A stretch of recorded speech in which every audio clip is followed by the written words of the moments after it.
Jiang राज्य, blue cloud संप्रदाय। अलौकिक सफेद जैड वर्ग पर सैकड़ों लड़के और लड़कियां पालथी मारकर बैठे थे। उनकी आंखें कसकर बंद थीं, उनके हाव भाव अलग अलग थे, कुछ गुस्से में, कुछ डर से भरे हुए, कुछ आनंदित और कुछ घोर निराशा में। हिस भीड़ में अर्जुन केलोरा ने एक धीमी आवाज निकाली, अपनी आंखें खोली और अनजाने में अपने माथे को अपने हाथ से ढक लिया। उसके मन की गहराई में स्मृतियों की लहरें बाढ़ की तरह उमड़ पड़ी और उसकी चेतना पर आक्रमण करने लगी। जानकारी के इस प्रवाह से अर्जुन के लोरा को समझ आ गया कि क्या हो रहा है। वह देहांतरित हो गया था। वह जियानिक्सिया दुनिया में पहुंचे। हालांकि 18 वर्षों तक उन्हें अपने पिछले जीवन का रहस्य नहीं पता चला था। आज तक ऐसा नहीं था। जब ब्लू क्लाउड संप्रदाय में अमर संप्रदाय की परीक्षा के चौथे चरण के दौरान, जिसे हृदय प्रश्न मंच कहा जाता है, उसने अपने पिछले जीवन की स्मृतियों को जागृत किया। कोई इतनी जल्दी जाग गया, उसका दांव हृदय बहुत अच्छा है। कुछ ही दूरी पर ब्लू क्लाउड संप्रदाय के कई अमर गुरु अर्जुन केलोरा को जागते हुए देखकर आश्चर्यचकित हो गए। हृदय प्रश्न मंच ब्लू क्लाउड संप्रदाय के मूल्यांकन का चौथा चरण था, जिसमें दांव हृदय का परीक्षण किया जाता था, अर्थात मन की स्थिति और इच्छा शक्ति का। अर्जुन केलोरा अपने पिछले जीवन की यादों के जागृत होने के कारण सबसे पहले जागा। अर्जुन केलोरा 9वीं कक्षा की आध्यात्मिक जड़, 18 साल की, यह अफसोस की बात है। दूसरे चरण में उसकी दृढ़ता का प्रदर्शन औसत दर्जे का था, फिर भी उसका दांव हृदय इतना मजबूत था। यह अजीब है। ऐसे दांव हृदय के साथ यदि उसकी आध्यात्मिक जड़ 7वीं श्रेणी की होती, तो 18 वर्ष की आयु में भी वह एक आशाजनक अमर बीज होता। इस उम्र में 9वें स्तर की आध्यात्मिक जड़ की क्षमता सीमित है। दांव हृदय चाहे कितना भी मजबूत क्यों न हो, वह बेकार है। अर्जुन केलोरा की जानकारी की समीक्षा करने के बाद कई लोगों ने खेद व्यक्त किया। बेशक अर्जुन केलोरा अमर शिक्षकों की राय नहीं सुन सका। वह इस समय विचारों में खोया हुआ था। उनके पिछले जन्म की स्मृतियों के जागरण के साथ ही देहांतरण के लिए अपरिहार्य प्रणाली भी आ गई। अनेक बच्चे, अनेक आशीर्वाद प्रणाली। जैसा कि नाम से पता चलता है, आपके जितने अधिक बच्चे होंगे, आपको उतनी ही अधिक आशीषें प्राप्त होंगी। यह आशीर्वाद कोई मायावी खुशी नहीं है, बल्कि ठोस और दृश्य लाभ है। सिस्टम जानकारी के अनुसार वर्तमान में इसके दो मुख्य लाभ हैं। सबसे पहले, संतान से संबंधित कई उपलब्धि पुरस्कार हैं। जब तक उपलब्धियां सक्रिय रहेंगी, सिस्टम पुरस्कार प्रदान करेगा।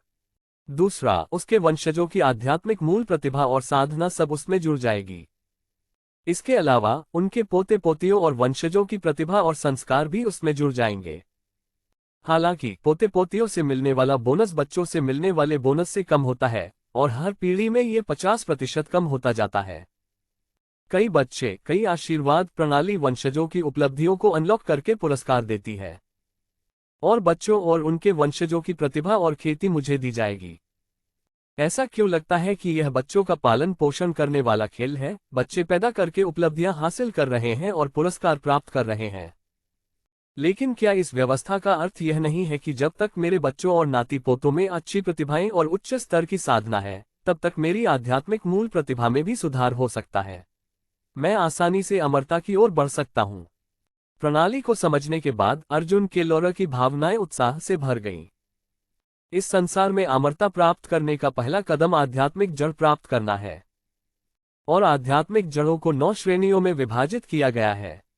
9वीं से 7वीं कक्षा को निम्न श्रेणी माना जाता है। 6ठी कक्षा से 4थी कक्षा तक को मध्य कक्षा माना जाता है।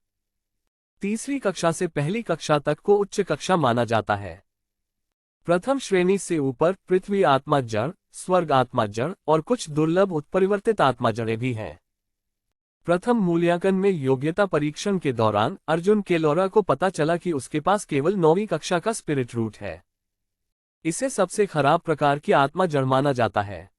ऐसे आत्मिक मूल के साथ अमरता की साधना करना अत्यंत कठिन है तथा भविष्य की उपलब्धियां सीमित हैं। लेकिन अब अधिक बच्चे, अधिक आशीर्वाद प्रणाली के साथ अर्जुन केलोरा को लगता है कि अमरता का उनका भविष्य का रास्ता इतना कठिन नहीं होगा। उनका मानना है कि जब तक उनके और बच्चे होंगे, वे उनका अच्छी तरह पालन पोषण करेंगे तथा प्रयासों के माध्यम से एक बड़ा परिवार बनाएंगे, तब तक वे बिना किसी प्रयास के उन्नति कर सकते हैं। पिताजी, माँ, नहीं, यह नकली है, अभी तो ये भ्रम निकला है। हाँ, मैंने कर दिखाया, मैं अमर हो गया। नहीं, यह नकली है, मुझे बेवकूफ बनाने के बारे में मत सोचो।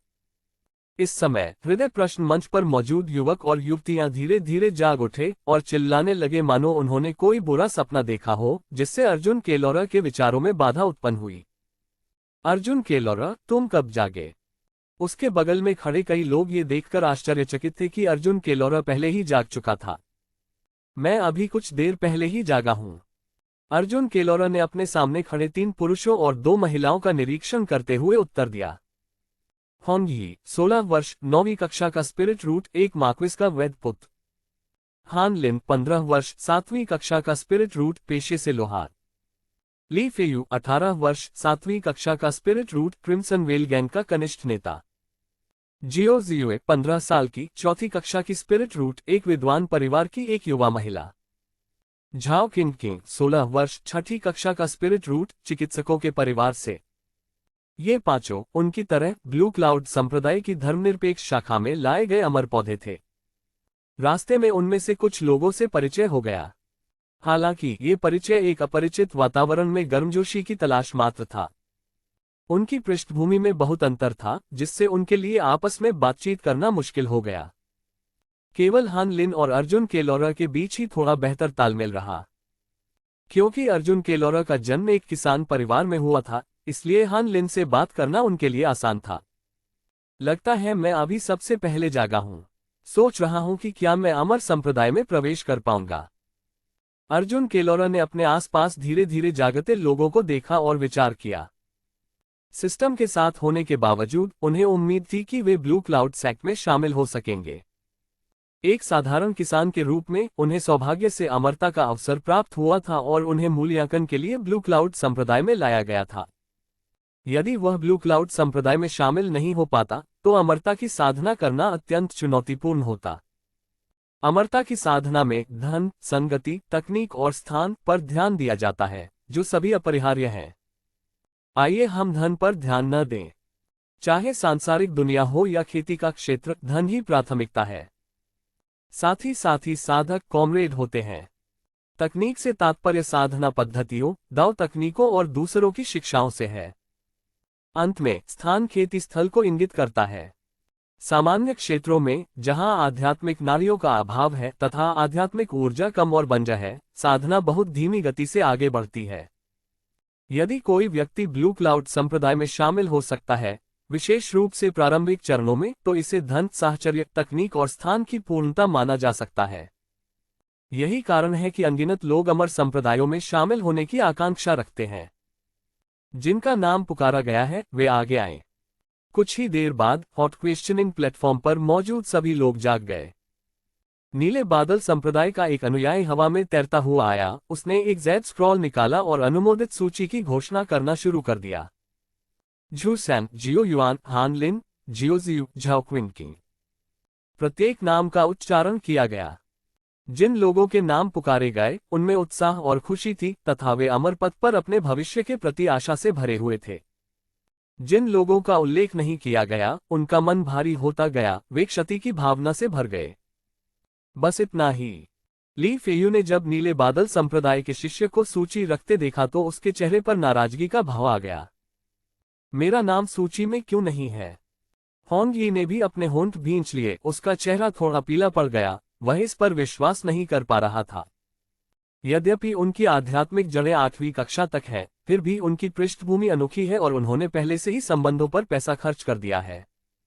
ओह!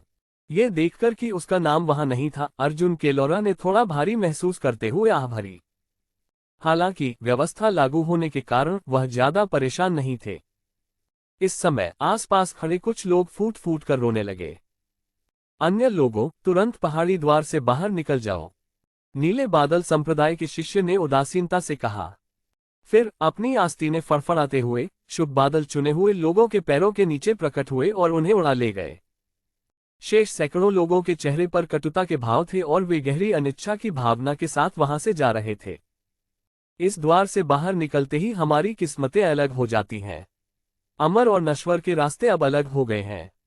ब्लू क्लाउड सेक्ट गेट से बाहर निकलते हुए कई लोग आहें भरते और चिल्लाते रहे।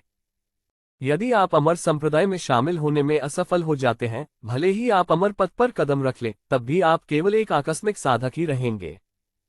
उनका भाग्य अमर पंथ के शिष्यों से बिल्कुल अलग होगा। अनिच्छा से भरे हुए होंग यी ने मंद अमर ऊर्जा और चमकदार नीले बादल संप्रदाय को देखा, लगातार आहें भरते हुए। पिछली यात्रा के दौरान उसने जियो शियाओ का पीछा किया था, लेकिन अब जियो जियोए को चौथे दर्जे की आध्यात्मिक जड़ के साथ मान्यता दी गई है, जो सफलतापूर्वक ब्लू क्लाउड संप्रदाय में शामिल हो गया है, जबकि उसे हटा दिया गया था। दूसरा पक्ष तुरंत ही उसके लिए अप्राप्य अस्तित्व बन गया। अमर संप्रदाय के शिष्यों के सामने एक कुलीन पुत्र के रूप में उनकी स्थिति पूरी तरह से महत्वहीन थी। यहां तक कि हानलिन, जिसे वह पहले तुच्छ समझता था, और झाओ किंग, जिसकी कोई महत्वाकांक्षा नहीं थी, इस समय ब्लू क्लाउड संप्रदाय में शामिल हो गए हैं और वे ऐसे व्यक्ति बन गए हैं जिन्हें वह भविष्य में सम्मान की दृष्टि से देखता है। अब मुझे क्या करना चाहिए? अर्जुन केलोरा ने नीले बादल संप्रदाय के द्वार पर नजर डाली, एक गहरी सांस ली और आगे के रास्ते पर विचार किया। हालांकि उनके पास एक व्यवस्था थी, लेकिन इसका उपयोग करना सरल नहीं है।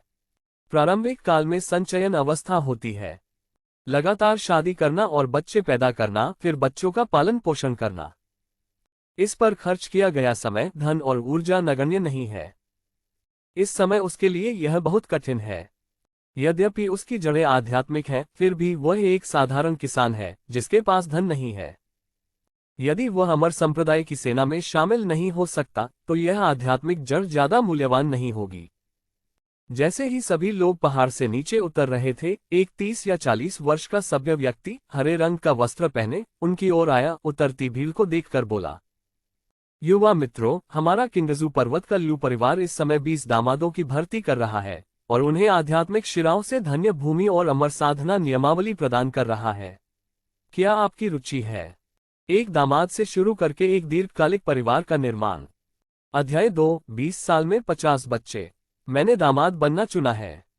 हम दामाद की तलाश है। आपको आध्यात्मिक नसें प्रदान करें और रहस्यों का विकास करें। हरे वस्त्र वाले व्यक्ति की बातें सुनकर पहाड़ से हटाए गए लोगों की भीड़ में तुरंत हलचल मच गई। ये सुनकर अर्जुन केलोरा भी थोड़ा भावुक हो गया। सावधानीपूर्वक विचार करने के बाद उन्होंने सोचा कि साधना दल में शामिल होना उनकी वर्तमान स्थिति के लिए सबसे अच्छा विकल्प होगा। जहां तक दामाद बनने की बात है, तो यह कोई बड़ी बात नहीं थी।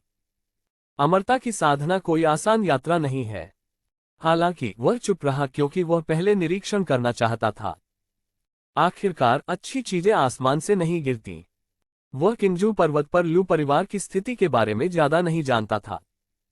कौन जानता था कि यह दामाद भर्ती एक वास्तविक प्रस्ताव था या सिर्फ एक दिखावा? क्या मैं पूछ सकता हूं, सीनियर, क्या आपका दामाद बनने के लिए कोई आवश्यकताएं हैं? मुझे याद है कि आपके जैसे परिवार आमतौर पर विदेशी रक्त वंश की खेती नहीं करते हैं, है ना? भीड़ में से किसी ने तुरंत बोल दिया। हटाए गए युवक युवतियों में कई धनी और प्रभावशाली परिवारों के वंशज थे, यहां तक कि आकस्मिक साधकों के वंशज भी थे, जिन्हें साधना जगत की एक निश्चित समझ थी। हाँ, चूंकि उस युवा मित्र ने पूछा है, मैं लू कुछ भी नहीं छिपाऊंगी। मैं सीधी सादी बात कहूंगी। कुछ साल पहले मेरे लू परिवार के वंशजों की मृत्यु हो गई थी, जिसके परिणामस्वरूप नई प्रतिभाओं की कमी हो गई थी। इसलिए मैं नए लोगों को लाने के लिए दामादों की भर्ती करने हेतु यह अपवाद बना रहा हूं। जहां तक आवश्यकताओं का प्रश्न है, 20 वर्षों के भीतर आपके 50 वंशज होने चाहिए। यदि उनमें से एक मध्यम स्तर की आध्यात्मिक जड़ों वाला हो या 3 निम्न स्तर की आध्यात्मिक जड़ों वाले हों, तो कार्य पूरा माना जाएगा। इस अवधि के दौरान मेरा लू परिवार न केवल आपको आध्यात्मिक शिरस्थान और साधना तकनीक प्रदान करेगा, बल्कि हर महीने एक निश्चित मात्रा में साधना संसाधन भी आवंटित करेगा। हरे वस्त्र पहने व्यक्ति ने भीड़ की ओर देखा। उसका चेहरा कोमल और परिष्कृत था तथा वह धीरे धीरे समझा रहा था। हालांकि जैसे ही ये शब्द निकले, भीड़ में से कई लोगों ने अविश्वास व्यक्त किया। ऐसा लग रहा था जैसे वे दामादों की नहीं, बल्कि प्रजनन के लिए पशुओं की भर्ती कर रहे हों। आप देखिए, पुरुषों और महिलाओं के बीच की बातें किसी की जीवन शक्ति और ऊर्जा को बहुत हद तक खत्म कर सकती हैं, विशेषकर कृषकों के लिए। नीले बादल संप्रदायों द्वारा निष्कासित किए जाने के बाद इन लोगों की उपलब्धियां पहले से ही सीमित थीं।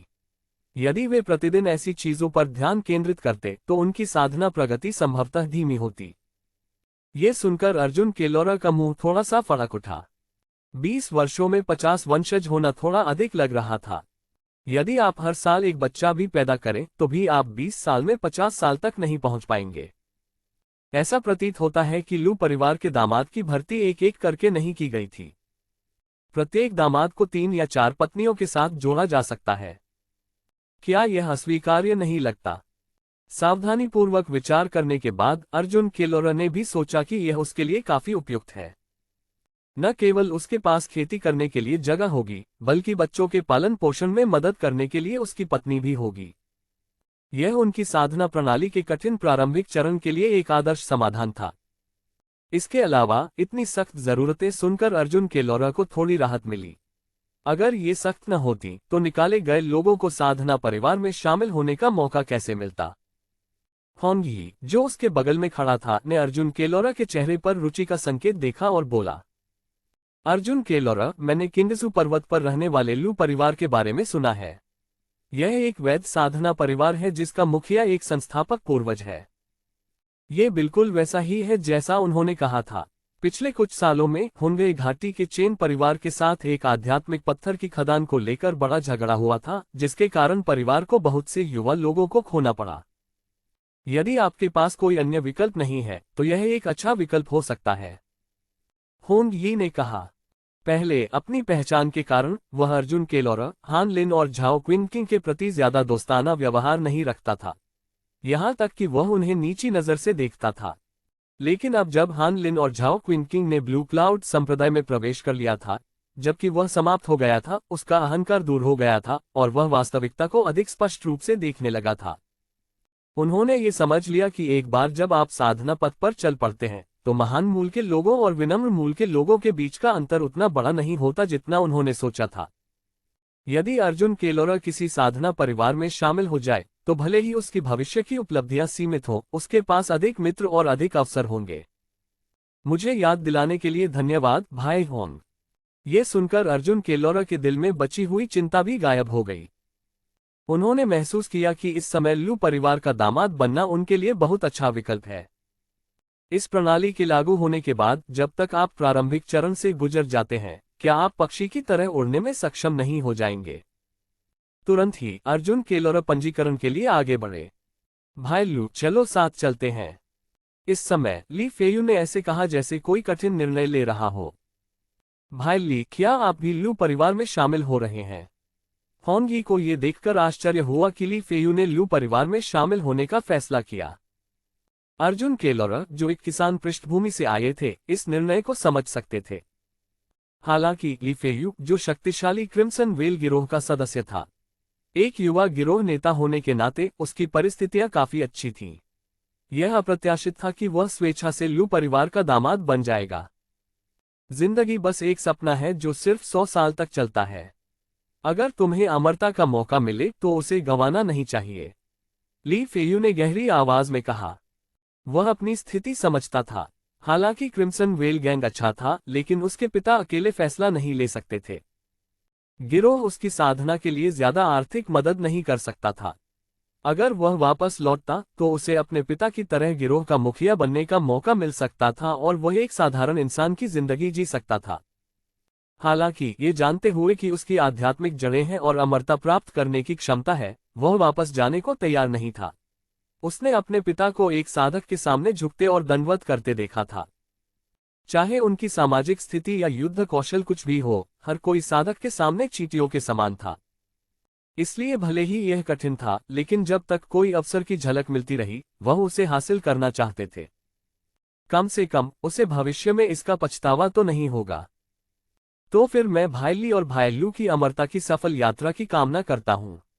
अगर भविष्य में आपको किसी चीज की जरूरत पड़े तो आप माक्वेसी के निवास पर लिख सकते हैं। हान ये तर्क समझ गया और उसने और समझाने की कोशिश नहीं की। एक कुलीन व्यक्ति होने के नाते उनके पास घर पर पर्याप्त धन था और वे दामाद बने बिना भी अपनी खेती जारी रख सकते थे।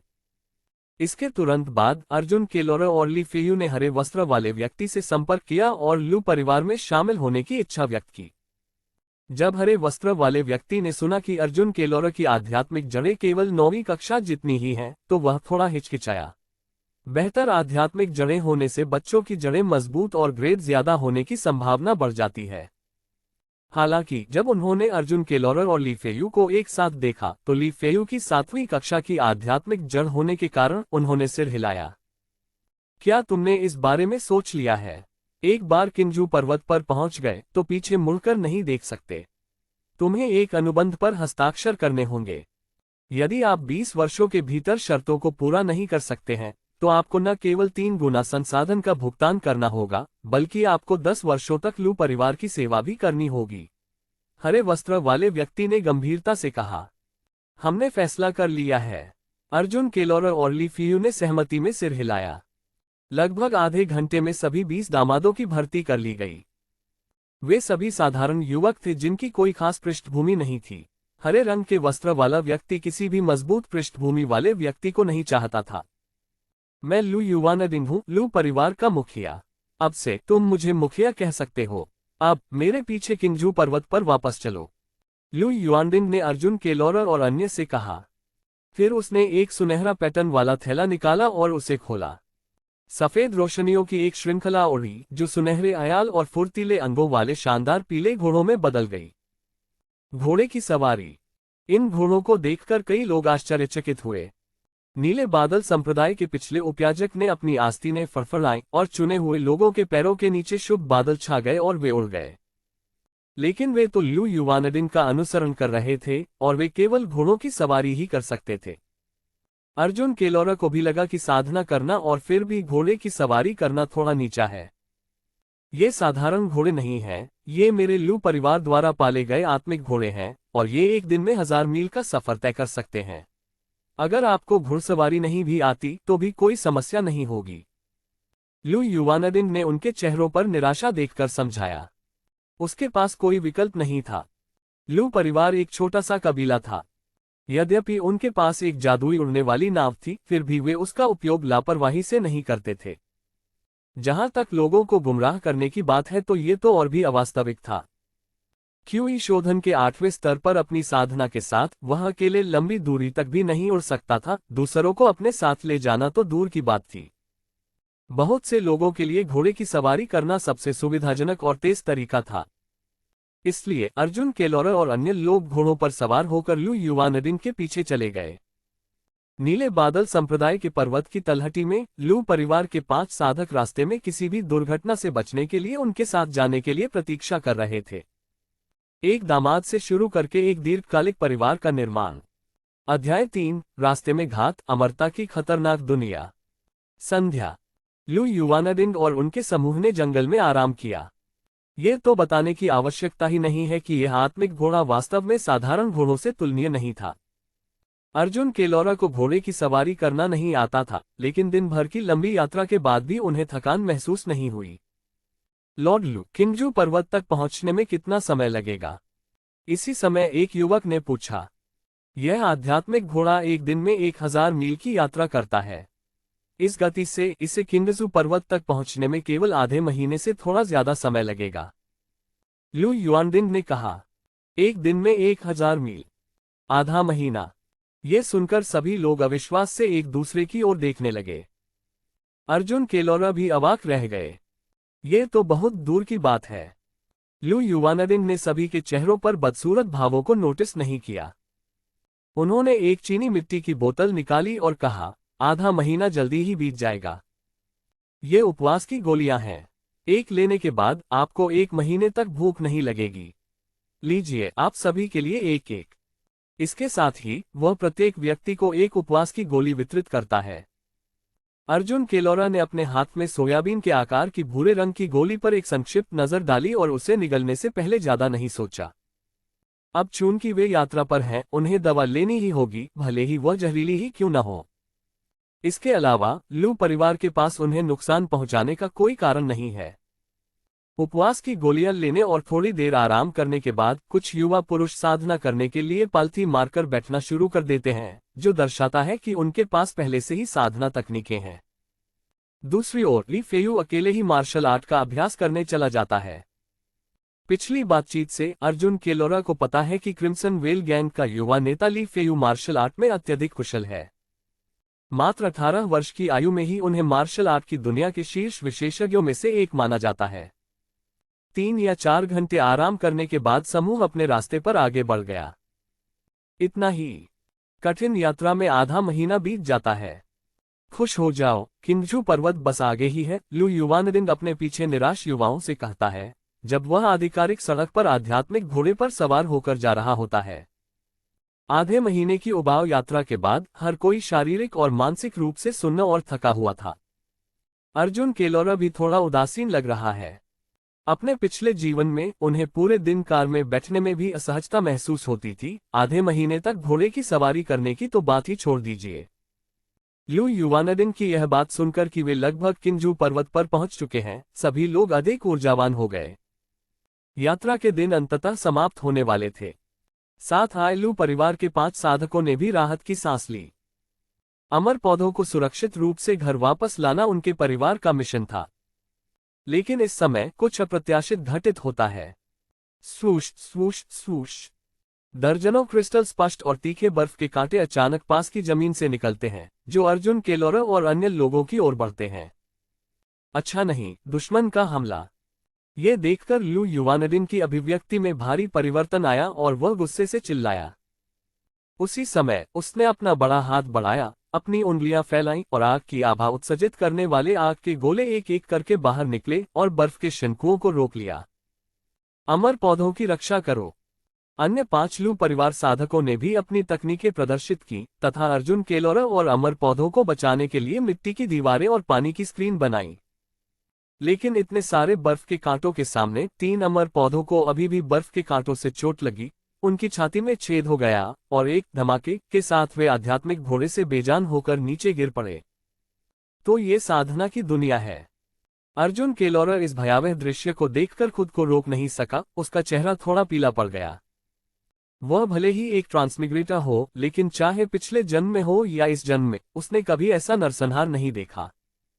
ये पहली बार है। इस समय उसे खेती की दुनिया की क्रूरता की स्पष्ट समझ प्राप्त हुई। हा, लू युवानदिन, क्या तुमने उन अमर पौधों को वापस लेने की कोशिश करने से पहले मेरे चेन परिवार से पूछा था? एक एक करके किसान जमीन से बाहर निकले। उनका नेतृत्व एक मध्यम आयु वर्ग का व्यक्ति कर रहा था जिसने बड़ा लाल चोगा पहना हुआ था। चेन शुएशेंग, हमारे किंगजू पर्वत क्षेत्र में इतनी लापरवाही से काम करने की तुम्हारी हिम्मत कैसे हुई? लू युवानदिन ने अपने सामने लाल वस्त्र पहने आदमी को देखते हुए ठंडे स्वर में चिल्लाया। बेशक वह दूसरे व्यक्ति को जानता था।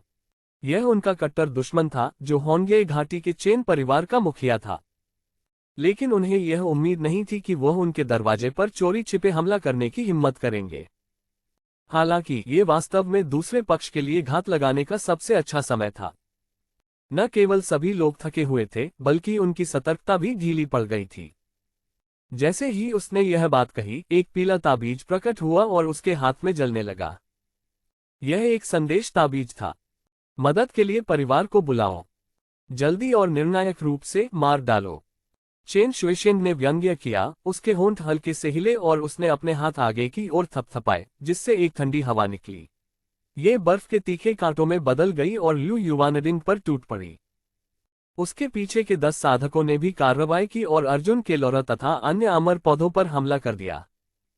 उनका लक्ष्य लू परिवार के सदस्यों को रोकना नहीं था, बल्कि अमर पौधों को निशाना बनाना था।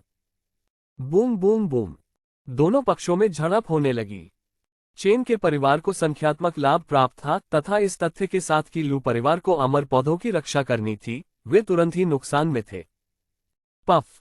उसी समय एक हरे रंग की हवा की धार ने लू परिवार की सुरक्षा को चीर दिया तथा अर्जुन केलोरा के बगल में स्थित अमर पौधों में से एक को 2 टुकड़ों में काट डाला।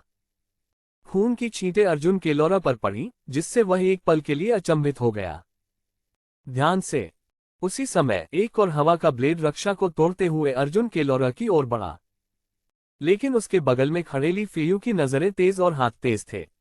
उसने छलांग लगाए और चतुराई से अर्जुन केलोरा को नीचे धकेल दिया, जिससे हमला टल गया। धन्यवाद भाई ली। अर्जुन केलोरा को होश आया, उसके दिल में डर बना हुआ था। यदि ली फेयू ने उसे नीचे नहीं धकेला होता तो वह पवन ब्लेड निस्संदेह उसे मार देता। एक ट्रांसमिग्रेटर के रूप में इस तरह से मरना निराशाजनक होगा। इस दुनिया की क्रूरता को देखने के बाद भले ही वह डरा हुआ था, लेकिन खेती करने का उसका दृढ़ संकल्प और भी मजबूत हो गया। योग्यतम की उत्तरजीविता की इस दुनिया में बिना शक्ति के आप एक चींटी से अधिक कुछ नहीं है, और आपका जीवन एक खरपतवार की तरह नाजुक है। वो खेती बहुत खतरनाक है, मैं घर जाना चाहता हूँ। कृपया मुझे जाने दीजिए, यह मेरा कोई काम नहीं है। भाग जाओ, यहाँ रहना तो बस मौत का इंतजार है। लू परिवार को नुकसान में देखकर, जिसमें कई अमर पौधे मारे गए थे, कुछ रोए और दया की भीख मांगी, जबकि अन्य ने भागने का विकल्प चुना। हालांकि इसमें एक मोड़ था। जैसे ही वे दोनों लू परिवार की सुरक्षा सीमा से बाहर भागे, वे आग के गोलों, हवा के ब्लेडों और बर्फ के कांटों से तुरंत मारे गए, जिससे जो भी भागने की कोशिश कर रहा था वह डरकर हिलने से डर गया। उस समय अर्जुन केलोरा और अन्य लोग वध के लिए प्रतीक्षारत मेमनों की तरह थे, केवल यही प्रार्थना कर पा रहे थे कि लू परिवार टिके रहे। सौभाग्यवश कुछ ही देर बाद हवा के टूटने की आवाज सुनाई देने लगी। किंगजू पर्वत की दिशा से आकृतियां उड़ रही थीं। जाना।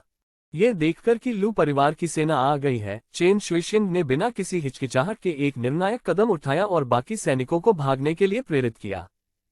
पिताजी, क्या आप ठीक हैं? उस समय बर्फ सफेद पोशाक में एक महिला तेजी से आकाश से लू युवानदिन के पास तैरती हुई आई। उसकी आवाज स्पष्ट झरने के पानी की तरह थी और उसका चेहरा चिंता से भरा हुआ था। उसके चेहरे की बनावट नाजुक थी, उसका शरीर पतला और सुंदर था, और उसकी सफेद पोशाक लहरा रही थी, जिससे बर्फ की तरह सफेद पैरों की झलक दिख रही थी, मानो कोई स्वर्गीय युवती धरती पर उतर रही हो और नरक के द्वार से अभी अभी गुजरे सभी अमर पौधों को स्तब्ध कर रही हो। अर्जुन केलोरा भी बेहतर नहीं थे। अपने पिछले जीवन में इंटरनेट पर बड़े डेटा के युग में सुंदर महिलाओं के प्रभाव का अनुभव करने के बाद उन्होंने सोचा कि वह किसी भी आश्चर्यजनक चीज से प्रभावित नहीं होंगे। लेकिन जब उसने सफेद वस्त्र पहने इस महिला को देखा तो वह सचमुच मोहित हो गया। सुंदर चेहरे, शरद ऋतु के पानी जैसी आंखें, ऊंची और सीधी नाक, गुलाबी बादलों जैसे होंठ और पीली जैद जैसी त्वचा के साथ वह पूरी तरह से चमकदार आंखों और सफेद दांतों का मतलब समझती थी, जिसमें बर्फीली पवित्रता का भाव था। सबसे अधिक आकर्षक था महिला का स्वभाव, सुंदर और अलौकिक, हिमकमल के समान शुद्ध, संसार से अलग। यदि उसके चेहरे पर चिंता का भाव न होता तो वह किसी दूसरी दुनिया की परी जैसी दिखती। यदि लू परिवार में विवाह करना और ऐसी महिला से बच्चे पैदा करना संभव होता तो 50 या 100 बच्चे पैदा करना कोई समस्या नहीं होती। ऐसा विचार अर्जुन केलोरा के मन में आया, लेकिन वह जानता था कि यह स्पष्टतः असंभव था। परिवार के मुखिया की बेटी होने के नाते वह ऐसे संस्कारी दामाद से कैसे शादी कर सकती थी? ये केवल स्वप्न में ही संभव है। मियाओगे, पिताजी ठीक हैं। बस मैं आध्यात्मिक ऊर्जा की कमी से थक गया हूं। लू युवानदिन ने अपनी बेटी की ओर हाथ हिलाया। लू मियाओगे। सभी युवकों को इस अत्यंत सुंदर महिला का नाम याद था। अर्जुन केलोरा को भी नाम याद था। लू परिवार के अन्य सदस्य एक एक करके पहुंचे, और जब उन्होंने देखा कि लू युवानदिन और अन्य लोग ठीक हैं, तो उन्होंने 8 अमर पौधों के नुकसान पर ज्यादा ध्यान नहीं दिया। यद्यपि ये दुर्भाग्यपूर्ण था कि 8 अमर पौधे मर गए, फिर भी वे बहुत दुखी नहीं थे। आखिरकार उन्होंने उन अमर पौधों में ज्यादा निवेश नहीं किया था। बाद में सभी लोग सुरक्षित रूप से किंजू पर्वत पर पहुंच गए। एक दामाद से शुरू करके एक दीर्घकालिक परिवार का निर्माण। अध्याय 4, 3 पत्नियां। किंजू पर्वत सिर्फ एक पर्वत नहीं है, बल्कि एक पर्वत श्रृंखला है जो क्रिस्टल स्पष्ट हरे बांस से ढकी हुई है। पहाड़ में प्रवेश करने के बाद अर्जुन केलोरा स्पष्ट रूप से महसूस कर सकता था कि हवा बहुत ताज़ा और अधिक नम थी। पहाड़ों के बीच से नदियां बह रही थीं, हरे भरे वातावरण में पक्षी चहचहा रहे थे, और कुछ ढलानों पर अनाज और सब्जियों के सीढ़ीनुमा खेत दिखाई दे रहे थे जो एक स्वप्नलोकीय दृश्य का निर्माण कर रहे थे। इन पहाड़ों के भीतर लू परिवार ने विभिन्न गांव और हवेलियां बनाई। अर्जुन केलोरा और अमर पौधों का समूह परिधीय किंजू पर्वत मनों में बस गए। इस किंजू जागीर के नीचे एक प्रथम स्तरीय आध्यात्मिक शिरा है। अब से तुम यहीं रहोगे और मन की शांति के साथ साधना करोगे। आप निश्चिंत रह सकते हैं, जब तक आप पहले से तय शर्तों को पूरा करते हैं, आप लू परिवार को छोड़ने या हमारे साथ रहने के लिए स्वतंत्र हैं। अंकल फू, इन्हें अंदर ले आओ। लू युवानदिन ने कुछ शब्द कहे और चले गए। मैं इस किंगजू पर्वतीय जागीर का प्रबंधक हूँ। तुम मुझे अंकल फू भी कह सकते हो। अभी मेरे पीछे आओ। अंकल फू एक बुजुर्ग व्यक्ति थे जिनके बाल सफेद भूरे थे और शरीर थोड़ा झुका हुआ था। अपना परिचय देने के बाद उन्होंने किंजू माउंटेन मैनर के बारे में जानकारी प्रदान करते हुए समूह को आवश्यक प्रक्रियाएं पूरी करने के लिए प्रेरित किया। ये जागीर बहुत बड़ी थी, जिसमें न केवल वे रहते थे बल्कि लू परिवार के अपने अमर पौधे भी यहाँ खेती करते थे। हालांकि उनमें से अधिकांश औसत प्रतिभा वाले वंशज थे। असाधारण प्रतिभा वाले लोग किंजू पर्वत के मुख्य क्षेत्र में रहते थे, जहां द्वितीय श्रेणी की आध्यात्मिक शिरा थी और आध्यात्मिक ऊर्जा अधिक केंद्रित थी। अपनी यात्रा के दौरान समूह की मुलाकात लू परिवार के कई सदस्यों से हुई। इन व्यक्तियों ने उत्सुकता से अर्जुन केलोरर और अन्य लोगों को देखा तथा उन्हें कुछ हद तक तिरस्कार और अहंकार की दृष्टि से देखा। इस संबंध में अर्जुन केलोरर काफी शांत रहे। अधिक विनम्र तरीके से कहा जाए तो वे बाहरी परिवार के सदस्य थे जो लू परिवार में विवाह कर रहे थे। स्पष्ट शब्दों में कहें तो वे यहाँ प्रजनन के लिए हैं। हालांकि अवलोकन के माध्यम से वह बता सकता था कि लिंग की परवाह किए बिना लू परिवार के सदस्य काफी सभ्य दिखते थे। इससे उन्हें बाद में होने वाले प्रजनन के बारे में भी कुछ राहत मिली। वे यहाँ बच्चे पैदा करने के लिए हैं, तो कौन नहीं चाहेगा कि दूसरा पक्ष अच्छा दिखे। अर्जुन केलोरर ने स्वीकार किया कि वह दिखावे को लेकर कुछ हद तक जुनूनी थे। 1 घंटे बाद अंकल फू की व्यवस्था के तहत अर्जुन केलोरर और अन्य लोगों ने विवाह अनुबंध पर हस्ताक्षर किए, उनके पहचान पत्र संसाधित किए गए, अमर साधना तकनीकें प्राप्त की गईं और उन्हें रहने के लिए स्थान आवंटित किए गए। उनका निवास एक स्वतंत्र प्रांगण था जो लगभग 200 वर्ग मीटर क्षेत्र में फैला हुआ था, जिसमें मंडप और अटारी थी जो पूरी तरह सुसज्जित थी। अपने कमरे में बड़े बिस्तर पर बैठे हुए अर्जुन केलोरर ने साधना तकनीक निकाली। मूल पर वापसी तकनीक। जैसे ही उन्होंने मैनुअल खोला, भूरे वस्त्र पहने एक वृद्ध व्यक्ति की छवि सामने आई, जो एक मुद्रा में था और साधना प्रक्रिया को विस्तार से समझा रहा था। इसमें कोई आश्चर्य नहीं कि यह एक अमर साधना तकनीक है, इसमें छवि कार्यक्षमता भी है। अर्जुन केलोरर खुद को रोक नहीं पाए और पुस्तिका को ध्यान से देखने लगे। पुस्तिका में मौजूद चित्रों और ध्वनियों के पीछे का सिद्धांत उन्हें समझ नहीं आया, उन्हें यह सब बहुत रहस्यमय लगा। फिर मैनुअल में दी गई छवि के निर्देशों का पालन करते हुए उन्होंने अभ्यास करना शुरू कर दिया। काफी प्रयास के बाद अर्जुन केलोरर अंततः एकाग्रता की अवस्था में पहुंच गया। उसका मन निर्मल हो गया और उसे अपने चारों ओर मंद रंगीन आध्यात्मिक ऊर्जा का आभास होने लगा। यह महसूस करते हुए कि उन्होंने आध्यात्मिक ऊर्जा को महसूस करने का पहला चरण पूरा कर लिया है, उन्होंने इसे अपने शरीर में अवशोषित करने का प्रयास किया। उसके नियंत्रण में आध्यात्मिक ऊर्जा धीरे धीरे उसकी ओर एकत्रित हुई तथा उसकी त्वचा के छिद्रों से होकर उसके शरीर में प्रवेश करने लगी। ये प्रक्रिया धीमी थी और आध्यात्मिक ऊर्जा के उनके शरीर में प्रवेश करने के बाद उसे उनके डेंटियन में एक रेशा छोड़ने से पहले उनके मेरिडियन के माध्यम से प्रसारित होने की आवश्यकता थी। जैसे जैसे आध्यात्मिक ऊर्जा प्रसारित होती है, यह मानव शरीर के मांस, रक्त, शिरोबिंदुओं और हड्डियों को भी पोषण देती है, धीरे धीरे शरीर से अशुद्धियों को बाहर निकालती है, जिससे सार परिष्कृत होता है। रात बीत गई। क्या ये 9वीं कक्षा की आध्यात्मिक जड़ है? इस दर से क्यूई शोधन के पहले स्तर तक पहुंचने में मुझे वर्षों और महीनों का समय लगेगा। अर्जुन केलोरर ने अपने डेंटियन क्यूई सागर में ठंडी सांस को देखते हुए कड़वाहट से मुस्कुराया। यह अभी भी आध्यात्मिक नसों के साथ एक जगह में अभ्यास कर रहा है। यदि यह आध्यात्मिक शिराओं से रहित स्थान पर होता तो गति और भी धीमी होती। इस समय अर्जुन केलोरर को अमरता की साधना की कठिनाई की गहरी समझ प्राप्त हुई। उफ, ऐसा लगता है कि मैं सिर्फ सिस्टम पर ही भरोसा कर सकता हूं। अर्जुन केलोरर ने एक लंबी सांस छोड़ी, ये जानते हुए कि साधना के लिए अपने स्वयं के प्रयासों पर निर्भर रहना अवास्तविक है, वह केवल व्यवस्था पर ही भरोसा कर सकता है। मुझे आश्चर्य है कि लू परिवार मेरे लिए पत्नी का प्रबंध कब करेगा, अर्जुन केलोरर ने सोचा। डिंग डिंग डिंग। तभी आंगन में घंटी बजी। कोई आ गया था। अर्जुन केलोरर कमरे से बाहर निकला और आंगन का दरवाजा खोला।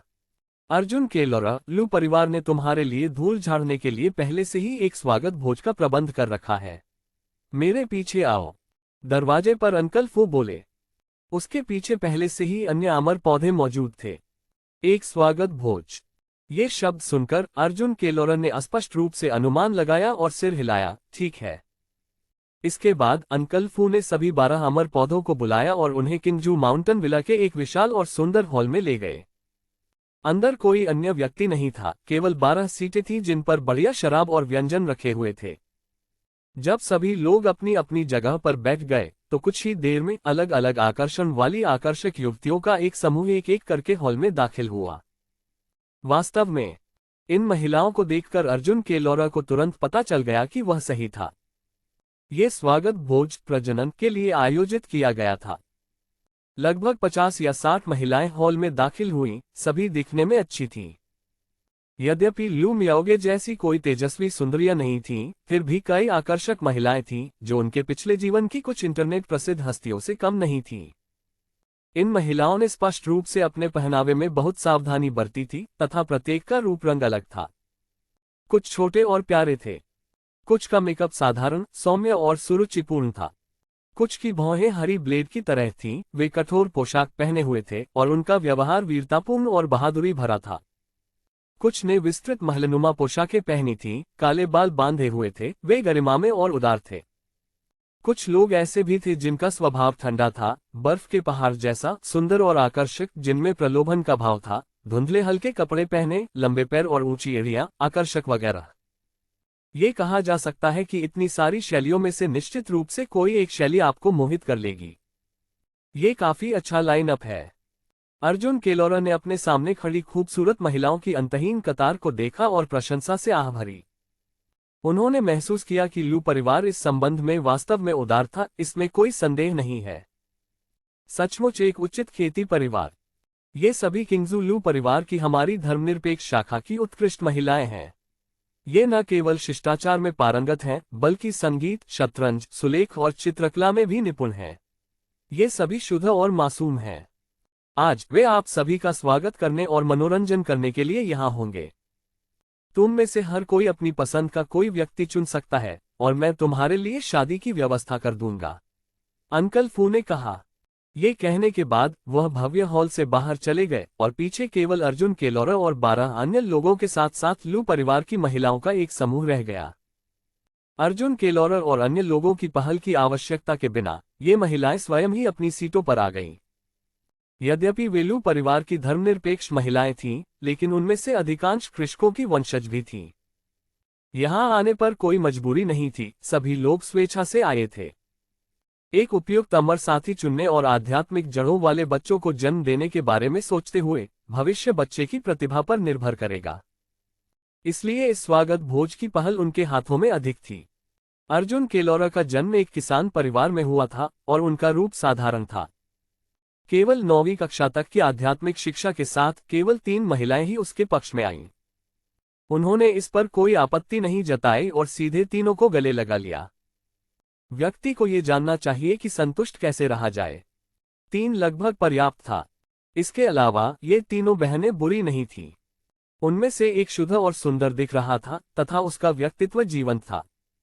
दूसरा शुद्ध और सुंदर लग रहा था, जिसमें आकर्षण की झलक थी, जिससे लोगों को पवित्रता और आकर्षण दोनों का एहसास हो रहा था। उनमें से एक ऐसी भी थी जिसका रूप सौम्य था, व्यक्तित्व सुंदर था तथा वह एक सुसंस्कृत महिला जैसी परिष्कृत थी।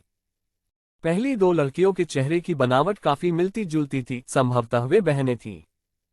बस काफी है। यदि पिछले जन्म में उसे ऐसी 3 पत्नियां मिल जाती तो उसके पूर्वजों को गर्व होता। अर्जुन केलोरा की पहल की तुलना में अन्य 11 अपेक्षाकृत आरक्षित थे। उदाहरण के लिए ली फेयू, जो दिखने में सुंदर था और जिसकी आध्यात्मिक जड़ 7वीं कक्षा की थी, उसके पास 7 लड़कियां आ रही थीं। लेकिन उसने केवल एक दुबली पतली और खूबसूरत लड़की को चुना, बाकी सभी को ठुकरा दिया। 1 घंटे बाद स्वागत भोज समाप्त हुआ। हर किसी ने अपना महत्वपूर्ण अन्य चुन लिया था। अर्जुन केलोरा को छोड़कर जिन्होंने 3 को चुना, अन्य ने केवल 1 या 2 को चुना। उनमें अभी भी खेती करने की आकांक्षा थी। ऐसा सिर्फ इसलिए था क्योंकि उन्होंने लू परिवार के साथ एक अनुबंध पर हस्ताक्षर किए थे। फिलहाल उन्होंने सद्भावना दिखाने के लिए एक व्यक्ति को चुना, ये सोचकर कि भविष्य में सफल साधना से वे अपनी स्थिति बदल सकते हैं। बाद में अंकल फू की व्यवस्था के तहत 12 ने उसी दिन विवाह भोज का आयोजन किया। शादी साधारण थी और समारोह के बाद वे अपने अपने कक्षों में चले गए। पत्नी पति X3 दुल्हन कक्ष में अर्जुन केलोरा ने अपने सामने 3 आकर्षक और सुंदर पत्नियों को देखा, जिनमें से प्रत्येक का आकर्षण अलग था, और बिस्तर का पर्दा खींच दिया। इस वर्ष अर्जुन केलोरा ने 18 वर्ष की आयु में 3 पत्नियों से विवाह किया। सबसे सुंदर महिला का नाम लू लांशु है। शुद्ध और आकर्षक का नाम लू जिया है। शुद्ध और प्यारे का नाम लू किंगेर है। वे बहनें हैं। एक दामाद से शुरू करके एक दीर्घकालिक परिवार का निर्माण। अध्याय 5, पिता बनना। आधे महीने बाद। अर्जुन केलोरा, तुम बहुत प्रभावशाली हो। तुमने न सिर्फ मेरे लू परिवार की 3 औरतों से शादी की, बल्कि आधे महीने के अंदर ही तुमने लांशु को गर्भवती कर दिया। हमारा लू परिवार हमेशा से ही पुरस्कार और दंड के मामले में निष्पक्ष रहा है। स्वाभाविक रूप से हम आपके साथ बुरा व्यवहार नहीं करेंगे। लीजिए आपका पुरस्कार। एक निम्न श्रेणी का जादुई हथियार, एक उड़ती तलवार, हरे बांस के वस्त्रों का एक सेट, येलो ड्रैगन पिल की एक बोतल, आध्यात्मिक चावल की 100 कट्टे। ग्रीन बैम्बू मैनर के हॉल में लू युवानडिंग ने अर्जुन केलोरा से बात की। अर्जुन केलोरा की शादी को आधा महीना हो गया था।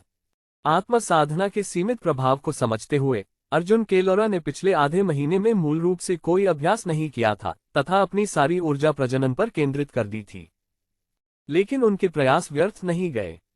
उनकी 3 पत्नियों में से लू लांशु के गर्भवती होने की पुष्टि हुई। ये खबर सुनकर अर्जुन केलोरा बहुत खुश हुआ। चाहे इस जन्म में हो या पिछले जन्म में, यह उसका पहला पिता बनने का मौका था। यद्यपि इस बच्चे का जन्म कई उपयोगितावादी कारकों से उलझा हुआ था, फिर भी उसे जो खुशी महसूस हुई वह वास्तविक थी। जैसे ही उसे पता चला कि वह पिता बनने वाला है, उसने अपने बच्चे का नाम पहले ही तय कर लिया था। अगर लड़का हुआ तो वह उसका नाम पिंगान रखेगा और अगर लड़की हुई तो वह उसका नाम जिले रखेगा। ये नाम उनकी इस इच्छा को दर्शाते हैं कि उनके बच्चे शांतिपूर्ण और आनंदमय जीवन जिएं। जब लू परिवार के मुखिया लू युवानडिंग ने ये खबर सुनी तो वह अर्जुन केलोरा की प्रशंसा करने और उदार पुरस्कार प्रदान करने के लिए व्यक्तिगत रूप से किंजू विला आए। एक निम्न श्रेणी का जादुई हथियार जिसकी कीमत 50 स्पिरिट स्टोन है। वस्त्रों का एक सेट जिसकी कीमत 30 आत्मा पत्थरों के बराबर है। 100 कट्टे आध्यात्मिक चावल 10 आत्मा पत्थरों के बराबर। पीली ड्रैगन गोली की एक बोतल जिसका मूल्य 10 स्पिरिट स्टोन के बराबर है। कुल मिलाकर पुरस्कार संसाधनों में 100 आत्मा पत्थरों के बराबर थे। जब अन्य अमर पौधों ने यह इनाम सुना तो उनकी आंखें लाल हो गईं। लू परिवार से उन्हें मिलने वाला मासिक संसाधन केवल 2 आत्मिक पत्थर और 10 कट्टे आध्यात्मिक चावल था। अर्जुन केलोरा को मिलने वाला इनाम लगभग उनके 3 साल के आवंटन के बराबर था। सिर्फ इसलिए कि वह पहला बच्चा था, उसे 3 साल के संसाधन मिल गए। इससे वे हताश होकर दांत पीसने लगे। धन्यवाद कुलपति। अर्जुन केलोरा भी प्रसन्न हुए और उन्होंने आदरपूर्वक अपना आभार व्यक्त किया। उन्होंने पहले बच्चे को जन्म देने पर ऐसे पुरस्कार की उम्मीद नहीं की थी। हालांकि वह समझ गया कि लू युवानडिंग इसका इस्तेमाल दूसरों को जल्दी बच्चे पैदा करने के लिए प्रेरित करने के लिए कर रही थी। हे तुम इसी लायक हो। हमारे लू परिवार ने कभी किसी के साथ बुरा व्यवहार नहीं किया। यदि आप एक बच्चे को जन्म देते हैं तो परिवार को भी पुरस्कार मिलेगा। अगर कोई आध्यात्मिक जड़ों वाले बच्चे को सबसे पहले जन्म देता है तो परिवार का मुखिया उसे और भी बड़ा इनाम देगा। लू युवानडिंग ने भीड़ पर अपनी नजर घुमाई और घोषणा की। इस कथन ने सभी को प्रेरित किया और उन्हें शीघ्र ही घर जाकर बच्चे पैदा करने के बारे में सोचने पर मजबूर कर दिया। यहां तक कि ली फेयू को भी थोड़ा प्रलोभन महसूस हुआ। हालांकि कुछ समय बाद जब अन्य ने जन्म दिया तो पुरस्कार केवल पीली ड्रैगन गोली की एक बोतल और आध्यात्मिक चावल के 10 कैटी थे। इसकी तुलना अर्जुन केलोरा को पहले मिले पुरस्कार से नहीं की जा सकती। एक और महीना बीत गया और अर्जुन केलोरा की दूसरी पत्नी लू किंगेर भी गर्भवती हो गई। दूसरी गर्भावस्था के लिए परिवार ने कोई अतिरिक्त पुरस्कार नहीं दिया। यदि उन्हें प्रत्येक जन्मे बच्चे के लिए पुरस्कृत किया जाए तो संभवतः लू परिवार खाली हो जाएगा। फिर आधे महीने से अधिक समय के बाद अर्जुन केलोरा की तीसरी पत्नी लू जिया के भी गर्भवती होने की पुष्टि हुई। लू परिवार में प्रवेश करने के 2 महीने से भी कम समय में अर्जुन केलोरा अपनी तीनों पत्नियों को गर्भवती करने में कामयाब हो गया। अन्य अमर पौधे अवाक रह गए और सोचने लगे कि क्या इस व्यक्ति को साधना में कोई रुचि नहीं है और वह केवल प्रजनन पर ही केंद्रित है। अर्जुन केलोरा के अथक प्रयासों के अलावा उन्होंने अंडोत्सर्ग अवधि की गणना भी की और लू परिवार द्वारा प्रदान की गई प्रजनन औषधियों को भी लिया, जिससे गर्भावस्था की संभावना अधिकतम हो गई। संक्षेप में अर्जुन केलोरा ईमानदारी से कह सकते हैं कि उन्होंने प्रयास किया था। जब उनकी तीनों पत्नियां गर्भवती हो गईं, तो अर्जुन केलोरा ने भी साधना पर ध्यान देना शुरू कर दिया। अपनी 3 पत्नियों के गर्भवती होने के कारण चाचा फू ने अर्जुन केलोरा के दैनिक जीवन की देखभाल के लिए 2 नौकरानियों को भेजा। इन दोनों नौकरानियों की त्वचा गोरी थी और उनका रूप रंग और शरीर भी बहुत अच्छा था। पहली नजर में ही साफ पता चल गया कि उन्हें रोजमर्रा के काम निपटाने के लिए नहीं भेजा गया था। जाहिर है, लू परिवार ने उसे संतान पैदा करने में निपुण माना और उसे प्रजनन के लिए भेज दिया। अर्जुन केलोरा के मन में इन दोनों नौकरानियों के बारे में कोई तत्काल विचार नहीं था। वह और बच्चे पैदा करना चाहता था, लेकिन इस तरह के काम में जल्दबाजी नहीं की जा सकती थी। इसे धीरे धीरे और लगातार करना था। धीमी और स्थिर सोच ही सही रास्ता था। हर दिन कड़ी मेहनत करने से शरीर पर बहुत बुरा असर पड़ सकता है। अमरता की साधना से पहले लगातार गतिविधियों के कारण उन्हें थोड़ी थकान महसूस होती थी। हालांकि अमरता की साधना के बाद अर्जुन केलोरा को यह एहसास हुआ कि उनका प्राण तत्व क्षीण हो रहा है। इससे न केवल उनकी शारीरिक स्थिति प्रभावित हुई, बल्कि उनकी साधना की गति भी धीमी हो गई, जिससे उन्हें ठीक होने में समय लगा। यही कारण था कि अन्य अमर प्राणी भी पागलपनवश बच्चे पैदा करने के लिए तैयार नहीं थे। ये वास्तव में स्वयं को बर्बाद कर सकता है। पलक झपकते ही आधा साल बीत गया। मैंने अंततः क्यूई शोधन के पहले स्तर को पार कर लिया।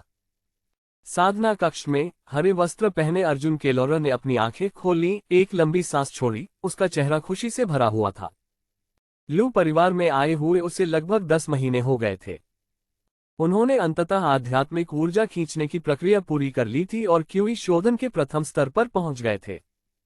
वह आधिकारिक तौर पर एक किसान बन गया। गति विशेष रूप से तेज नहीं थी, लेकिन इसे धीमी भी नहीं माना गया। आखिरकार जब वह पहली बार लू परिवार में आए, तो उन्होंने बच्चे के जन्म पर काफी समय बिताया। क्यूई शोधन क्षेत्र में 9 स्तर थे और पहले 3 स्तर कठिन नहीं थे। जब तक कोई साधना में लगा रहता, यह मूलतः स्वाभाविक था। अर्जुन केलोरा की इस गति से आगे बढ़ने की क्षमता भी पीली ड्रैगन गोली की बदौलत थी, जिसने उसे कई महीनों की कठिन साधना से बचाया। अन्यथा अर्जुन केलोरा ने अनुमान लगाया कि क्यूई शोधन के पहले स्तर तक पहुंचने में उन्हें 2 या 3 महीने और लग जाते। इससे उन्हें खेती में धन और संसाधनों के महत्व का भी एहसास हुआ। पिछले आधे साल में खेती के अलावा उन्होंने अन्य मामलों की भी उपेक्षा नहीं की। उसने अंकल फू द्वारा भेजी गई 2 नौकरानियों को रखेल के रूप में स्वीकार कर लिया और वे सफलतापूर्वक गर्भवती हो गईं। जवाब में अंकल फू ने 2 सुंदर नौकरानियों को उनके पास भेजा।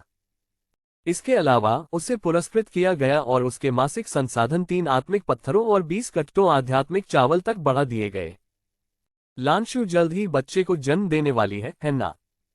अर्जुन केलोरा खड़ा हुआ और अपने हरे बांस के वस्त्र को ठीक किया। हालांकि यह चोगा कोई जादुई खजाना नहीं था, फिर भी यह असाधारण था। पहनने पर यह अपने आप अपना आकार बदल लेता था, हमेशा बिल्कुल सही बैठता था। इसमें ठंड और गर्मी को रोकने और धूल से अप्रभावित रहने की खूबी भी थी। एकांतवास से निकलने के बाद अर्जुन केलोरा ने अपनी पत्नियों के साथ कुछ समय बिताया। ली फेयू के घर जाकर उनसे मुलाकात की तथा पुराने दोस्तों के साथ यादें ताज़ा की। लू परिवार में आने वाले विभिन्न अमर लोगों में से उसका केवल ली फेयू के साथ ही व्यवहार था। न केवल इसलिए कि दोनों एक दूसरे को शुरू से जानते थे, बल्कि इसलिए भी कि किंजू पर्वत के रास्ते में ली फेयू ने उसकी जान बचाई थी। इतने लंबे समय के संपर्क के माध्यम से अर्जुन केलोरा को यह भी पता था कि यद्यपि ली फेयू कम बोलने वाला व्यक्ति था, वह एक गर्मजोशी से भरा व्यक्ति था और एक गहरा दोस्त हो सकता था। आधे महीने से अधिक समय के बाद, घबराओ मत, तुम्हारी पत्नी किंगजू माउंटेन विला में रहती है। उनका पालन पोषण आध्यात्मिक ऊर्जा से होता है और उनका शरीर मजबूत है। बच्चे को जन्म देने में कोई खतरा नहीं होगा। इसके अलावा प्रसव में सहायता करने वाले साधक भी मौजूद हैं, इसलिए निश्चिंत रहें। कमरे के बाहर अर्जुन केलोरा ने लू लांशु की विलाप की आवाज सुनी। लगातार अपनी मुठ्ठियां भींचते और खोलते रहे, जबकि ली फेयू ने उन्हें सांत्वना दी। मैं घबराया हुआ नहीं हूं, मैं सिर्फ उत्साहित और खुश हूं। अर्जुन केलोरा ने गहरी सांस ली और कहा, लेकिन उनकी आंखें और विचार अनिश्चित थे। स्पष्टतः वे कठोर दिखने की कोशिश कर रहे थे। क्या आपने बच्चे के लिए कोई नाम सोचा है? ली फेयू ने पूछा। यद्यपि जन्म के बाद बच्चा लू परिवार का ही होगा, फिर भी नाम चुनने का अधिकार पिता को ही होगा। जहां तक उपनाम का सवाल है, अर्जुन केलोरा का उपनाम लू परिवार के समान ही था, इसलिए उपनाम के बारे में चिंता करने की कोई आवश्यकता नहीं थी। मैंने सोच लिया है, लड़के का नाम पिंगान और लड़की का नाम जाइल रखा जाएगा। अर्जुन केलोरा ने सहजता से उत्तर दिया, उसके विचार अभी भी भटक रहे थे। कुछ ही देर में कमरे के अंदर से एक स्पष्ट और मधुर शिशु की रोने की आवाज आई, जिससे अर्जुन केलोरा चौंक गया। और इसी समय अप्रत्याशित रूप से अर्जुन केलोरा के दिमाग में एक सिस्टम नोटिफिकेशन आया। पहली संतान के जन्म पर मेजबान को बधाई, और आपने लॉटरी जीतने का एक मौका जीत लिया है। हम लॉटरी। इस सिस्टम अधिसूचना को सुनकर अर्जुन केलोरा क्षण भर के लिए स्तब्ध रह गया।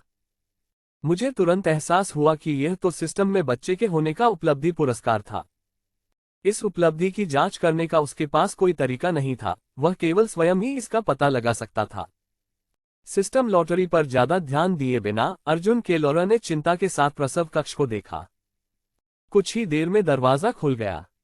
एक महिला एक लाल और झुर्रियों वाले बच्चे को कंबल में लपेटकर कमरे से बाहर ले जा रही थी। बधाई हो युवा मास्टर, यह एक छोटा लड़का है।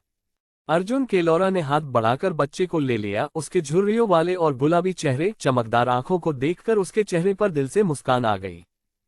आज से तुम्हारा नाम लू पिंगन है, मेरा बेटा।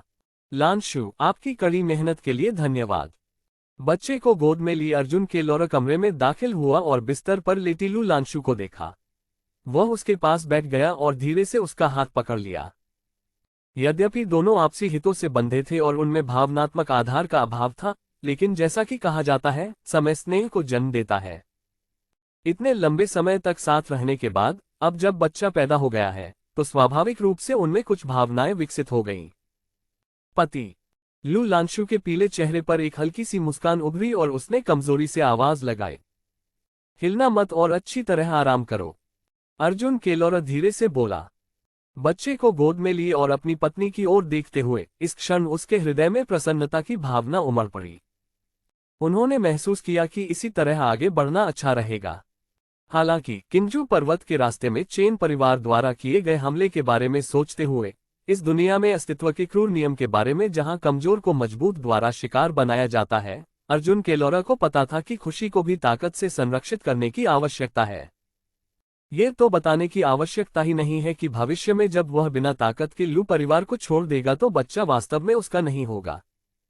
और ऐसी दुनिया में प्रवास करने का सौभाग्य प्राप्त होने, अमरता की खोज करने तथा अपने साथ एक व्यवस्था होने के बावजूद वह एक सांसारिक और साधारण जीवन चुनने के लिए तैयार नहीं था। लू लांशु को कमजोर और आराम की जरूरत महसूस करते देख अर्जुन केलोरा ने ज्यादा बात नहीं की, उसे अच्छी तरह आराम करने दिया और बच्चे को पास में ही एक महिला को सौंप दिया। ऐसा नहीं है कि बच्चे को जन्म के तुरंत बाद लू परिवार को दे दिया जाना चाहिए, लेकिन वह नहीं जानता कि बच्चे की देखभाल कैसे की जाती है, इसलिए वह महिला को उसकी देखभाल करने देता है। जहां तक बच्चे की आध्यात्मिक जड़ों का सवाल है, वे 5 या 6 साल की उम्र तक प्रकट नहीं होंगी और फिलहाल उनका पता नहीं लगाया जा सकता। प्रसव कक्ष से निकलने के बाद अर्जुन केलोरा अपने कमरे में लौट आया और चुपचाप बोला, सिस्टम, मैं लॉटरी निकालना चाहता हूं। तुरंत ही एक हल्के लाल रंग का आभासी लॉटरी पहिया उसके सामने प्रकट हुआ। इसे 7 क्षेत्रों में विभाजित किया गया था: साधना, तकनीक, कौशल, आत्मा, जानवर, अमृत, जादुई खजाने, खजाने और अन्य। ये काफी व्यापक है। अर्जुन केलोरा ने चेहरे पर खुशी के भाव के साथ उन चीजों को देखा जिन्हें चित्रित किया जा सकता था। एकमात्र नकारात्मक बात यह थी कि यह लॉटरी पहिया उसके पिछले जीवन के भुगतान से जीतने वाले खेल के बड़े पहिए जैसा था। इससे वह खुद को अविश्वसनीय और थोड़ा असहज महसूस करने लगा। क्या ये सचमुच अच्छी चीजें दे सकता है? इसके अलावा पिछले जीवन में लॉटरी से पैसे निकालने के लिए धन खर्च करना पड़ता था, और क्या इस जीवन में लॉटरी से पैसे निकालने के लिए आत्मा का सार खर्च करना पड़ता है? इससे उसे थोड़ा अजीब महसूस हुआ। खैर, चलिए इस लॉटरी को सिस्टम द्वारा उसे कुछ जेब खर्च देने का तरीका मान लेते हैं। अर्जुन केलोरा ने इस पर ज्यादा विचार नहीं किया और चुपचाप कहा, लॉटरी शुरू करो। तुरंत ही हल्के लाल रंग के रूलेट पर सुनहरी रोशनी घूमने लगी। 5 सेकंड के बाद पहिया धीमा हो गया और अर्जुन केलोरा की उम्मीद भरी निगाहों के नीचे सुनहरी रोशनी स्किल्स पर रुक गई। डिंग, द्वितीय श्रेणी के तावीज शिल्प कौशल प्राप्त करने के लिए मेजबान को बधाई। पुरस्कार सिस्टम स्पेस में जमा कर दिए गए हैं। और होस्ट किसी भी समय उन्हें जांच सकता है। बड़े पहिए पर एक ताबीज जैसा प्रकाश समूह दिखाई दिया, जिसके साथ प्रणाली की ध्वनि भी थी। अर्जुन केलोरा का दिमाग थोड़ा सा घूम गया और सिस्टम स्पेस में उन्होंने एक प्रकाश समूह देखा जो एक ताबीज जैसा था और जिस पर जानकारी प्रदर्शित थी। द्वितीय श्रेणी के तावीज शिल्प कौशल उपयोग के बाद मेजबान सीधे द्वितीय श्रेणी के अधिकतम स्तर के तावीज शिल्प कौशल और तावीजों के संबंधित पूर्ण संग्रह को समझ सकता है। सीधे दूसरे स्तर की पूर्ण स्तरीय तावीज तकनीक प्राप्त करना। सिस्टम, मुझे खेद है, मैं स्वीकार करता हूं कि मैं थोड़ा संकीर्ण सोच वाला और पक्षपाती होने लगा हूं। जब अर्जुन केलोरा ने ये जानकारी देखी तो उनका चेहरा आश्चर्य से भर गया। उन्होंने पहली लॉटरी में इतनी अच्छी चीज मिलने की उम्मीद नहीं की थी। इतने लंबे समय तक लू परिवार में रहने के बाद उन्होंने सिर्फ बच्चे पैदा करने और खेती करने पर ध्यान केंद्रित नहीं किया। उन्होंने साधना जगत की कई चीजों को समझकर स्वयं को समृद्ध भी किया था। वह जानता था कि ये द्वितीय श्रेणी की तावीज तकनीक कितनी कीमती और मूल्यवान है। साधारण दुनिया की तरह साधना जगत में भी अनेक व्यवसाय और तकनीकें हैं। उदाहरण के लिए कीमिया, शोधन, ताबीज निर्माण, संरचना, पशु वशीकरण, रोपण, औषधीय पाककला, आत्मा की पहचान, पूर्वेक्षण इत्यादि। पिछले जन्म में एक कहावत प्रचलित थी कि यदि आपके पास कोई हुनर है तो आप कभी भूखे नहीं रहेंगे। यही बात कृषकों के लिए भी सत्य है। न केवल वे कभी भूखे नहीं रहेंगे, बल्कि उनके कौशल की बहुत मांग है, जिससे वे जहां भी जाते हैं लोकप्रिय हो जाते हैं। ऐसा इसलिए है क्योंकि कल्टीवेटर कौशल की सीमा अधिक है, आप चाहें तो उन्हें आसानी से नहीं सीख सकते। प्रतिभा और धन इसमें महत्वपूर्ण भूमिका निभाते हैं।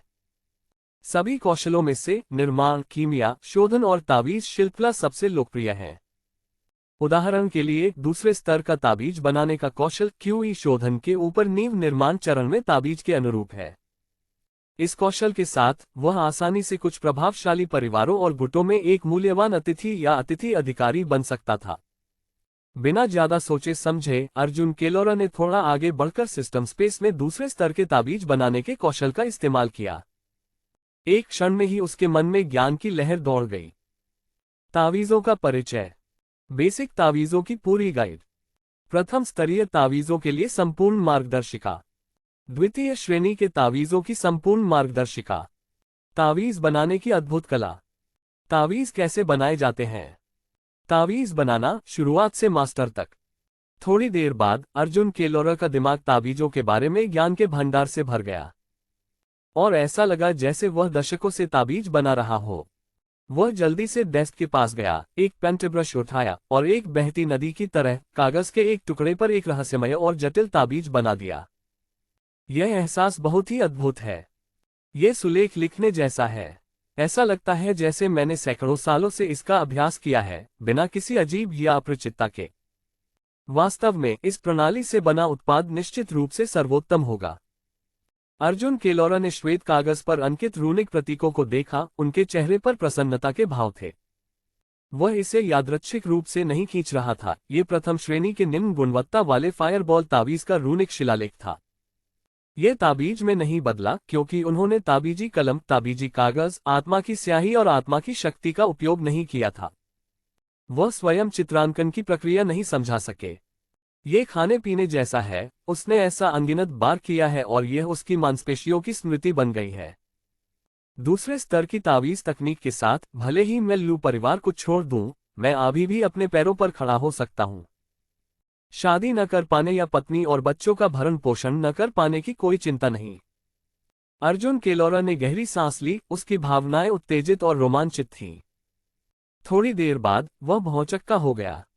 हालांकि मैं अभी दूसरे दर्जे की तावीज तकनीक नहीं बता सकता, वरना मैं उसे समझा नहीं पाऊंगा और इससे परेशानी हो सकती है। एक कहावत है कि निर्दोष व्यक्ति दोषी नहीं है, बल्कि वह खजाना रखने का दोषी है।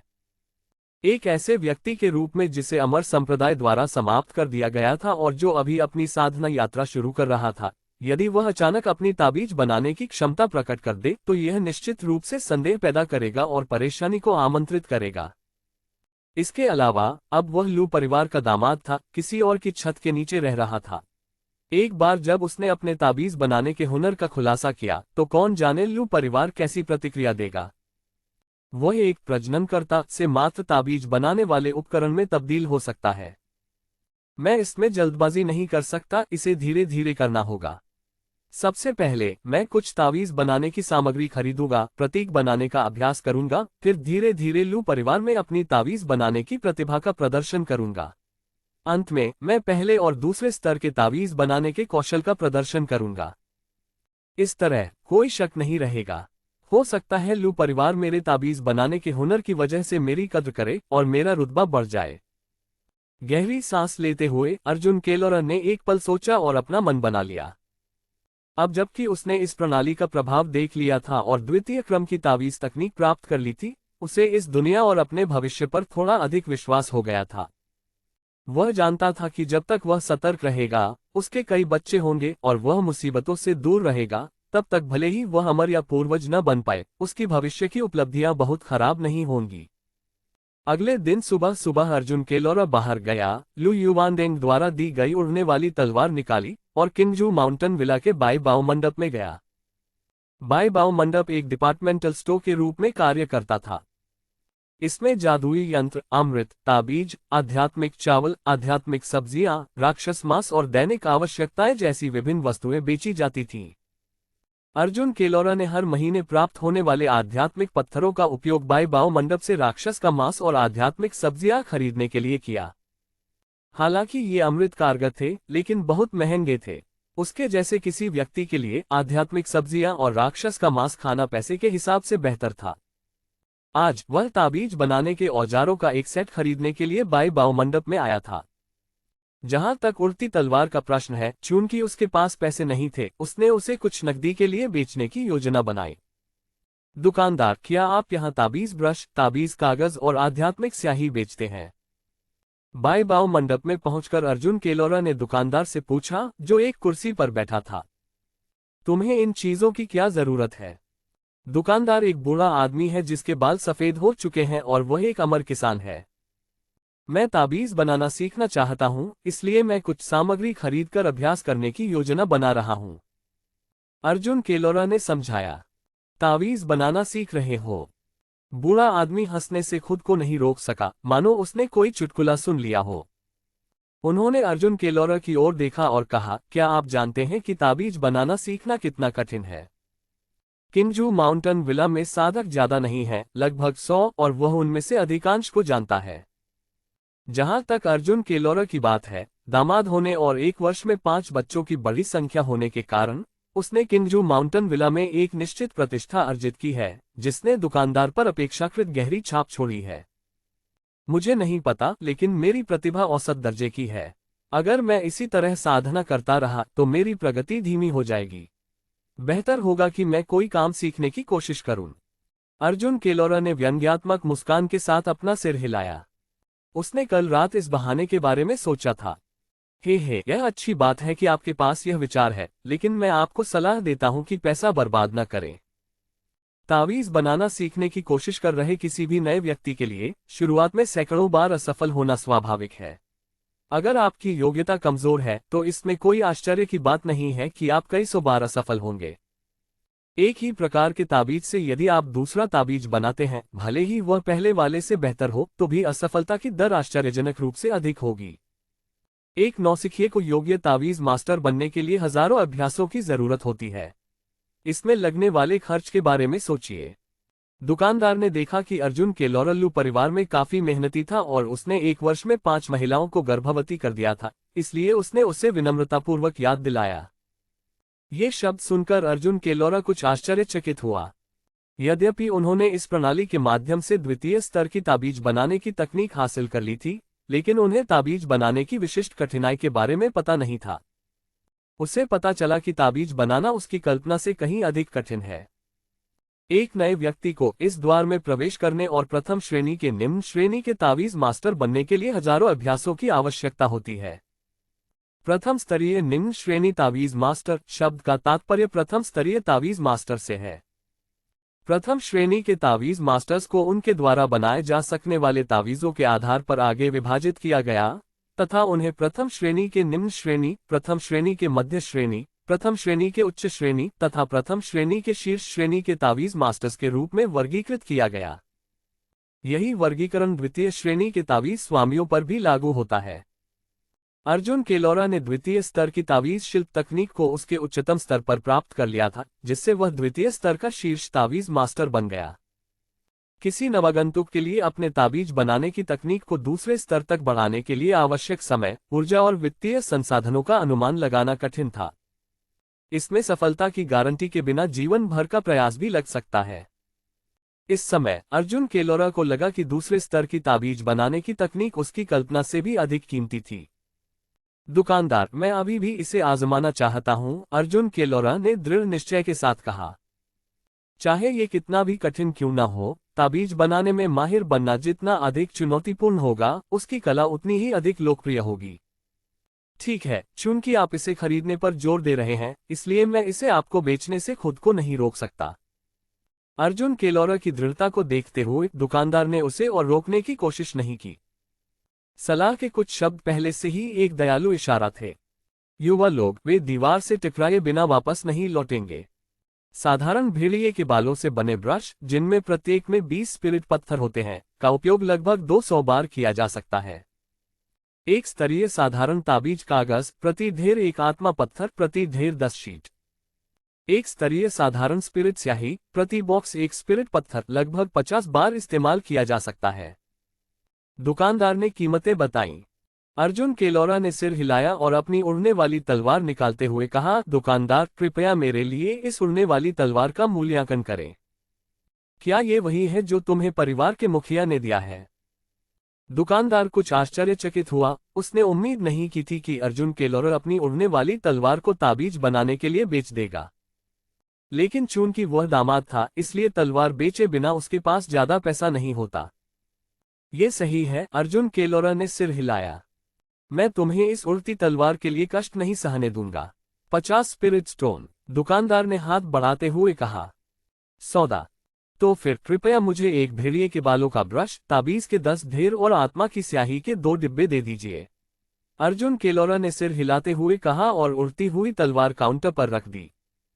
दुकानदार ने मोलभाव नहीं किया। उड़ती तलवार बेचने से बस कुछ अतिरिक्त स्पिरिट स्टोन ही मिलते।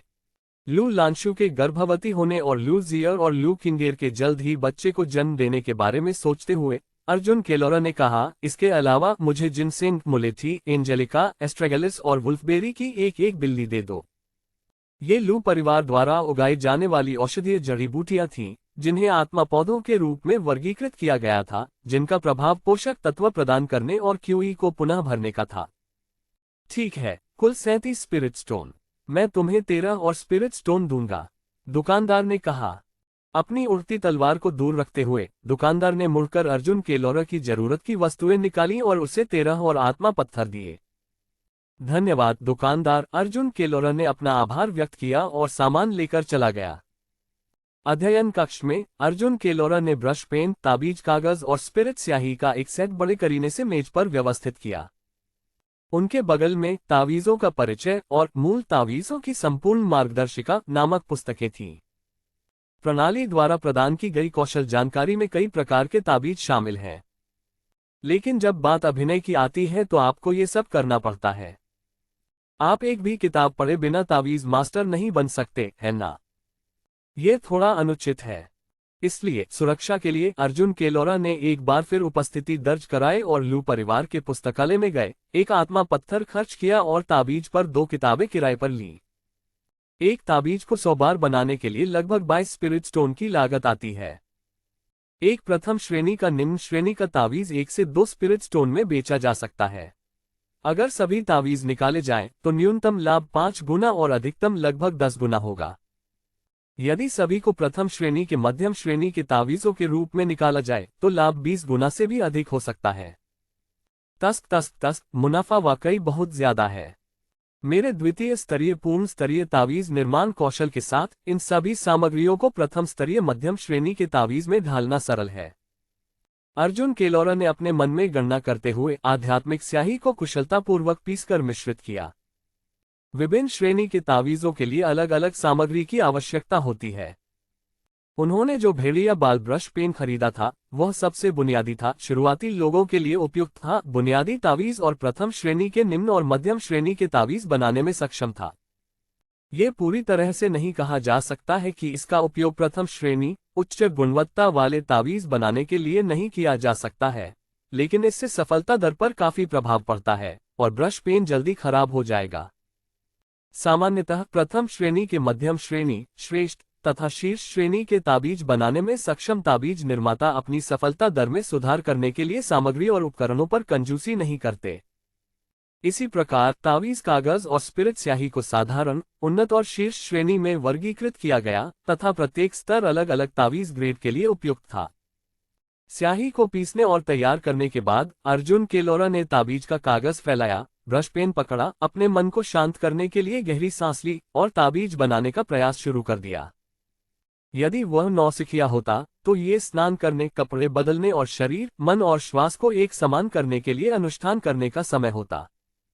लेकिन अर्जुन केलोरर अनुभवी थे और उन्हें ऐसी औपचारिकताओं की आवश्यकता नहीं थी।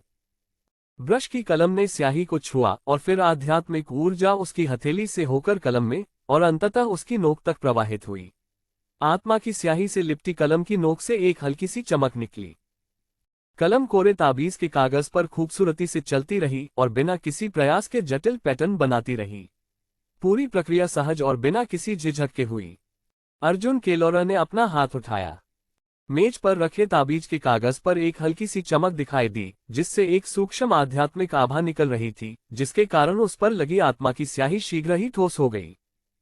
थोड़े समय में आत्मा की स्याही जम गई, ताबीज के कागज पर चमक फैल गई, फिर धीरे धीरे मंद हो गई और गायब हो गई। प्रथम स्तर का निम्न श्रेणी का ताबीज, फायरबॉल ताबीज, पूर्ण। ओह! यह दृश्य देखकर अर्जुन केलोरा ने भी राहत की लंबी सांस ली। उसके मुंह के कोने पर मुस्कान आ गई। प्रासंगिक कौशल हासिल करना एक बात है, लेकिन ताबीज स्वयं बनाना दूसरी बात है। तावीज बनाने के लिए बहुत आध्यात्मिक शक्ति की आवश्यकता होती है। क्यूई शोधन के प्रथम स्तर पर अपनी साधना के साथ मैं अधिकतम 2 या 3 प्रथम स्तरीय निम्न श्रेणी के तावीज बना सकता हूं।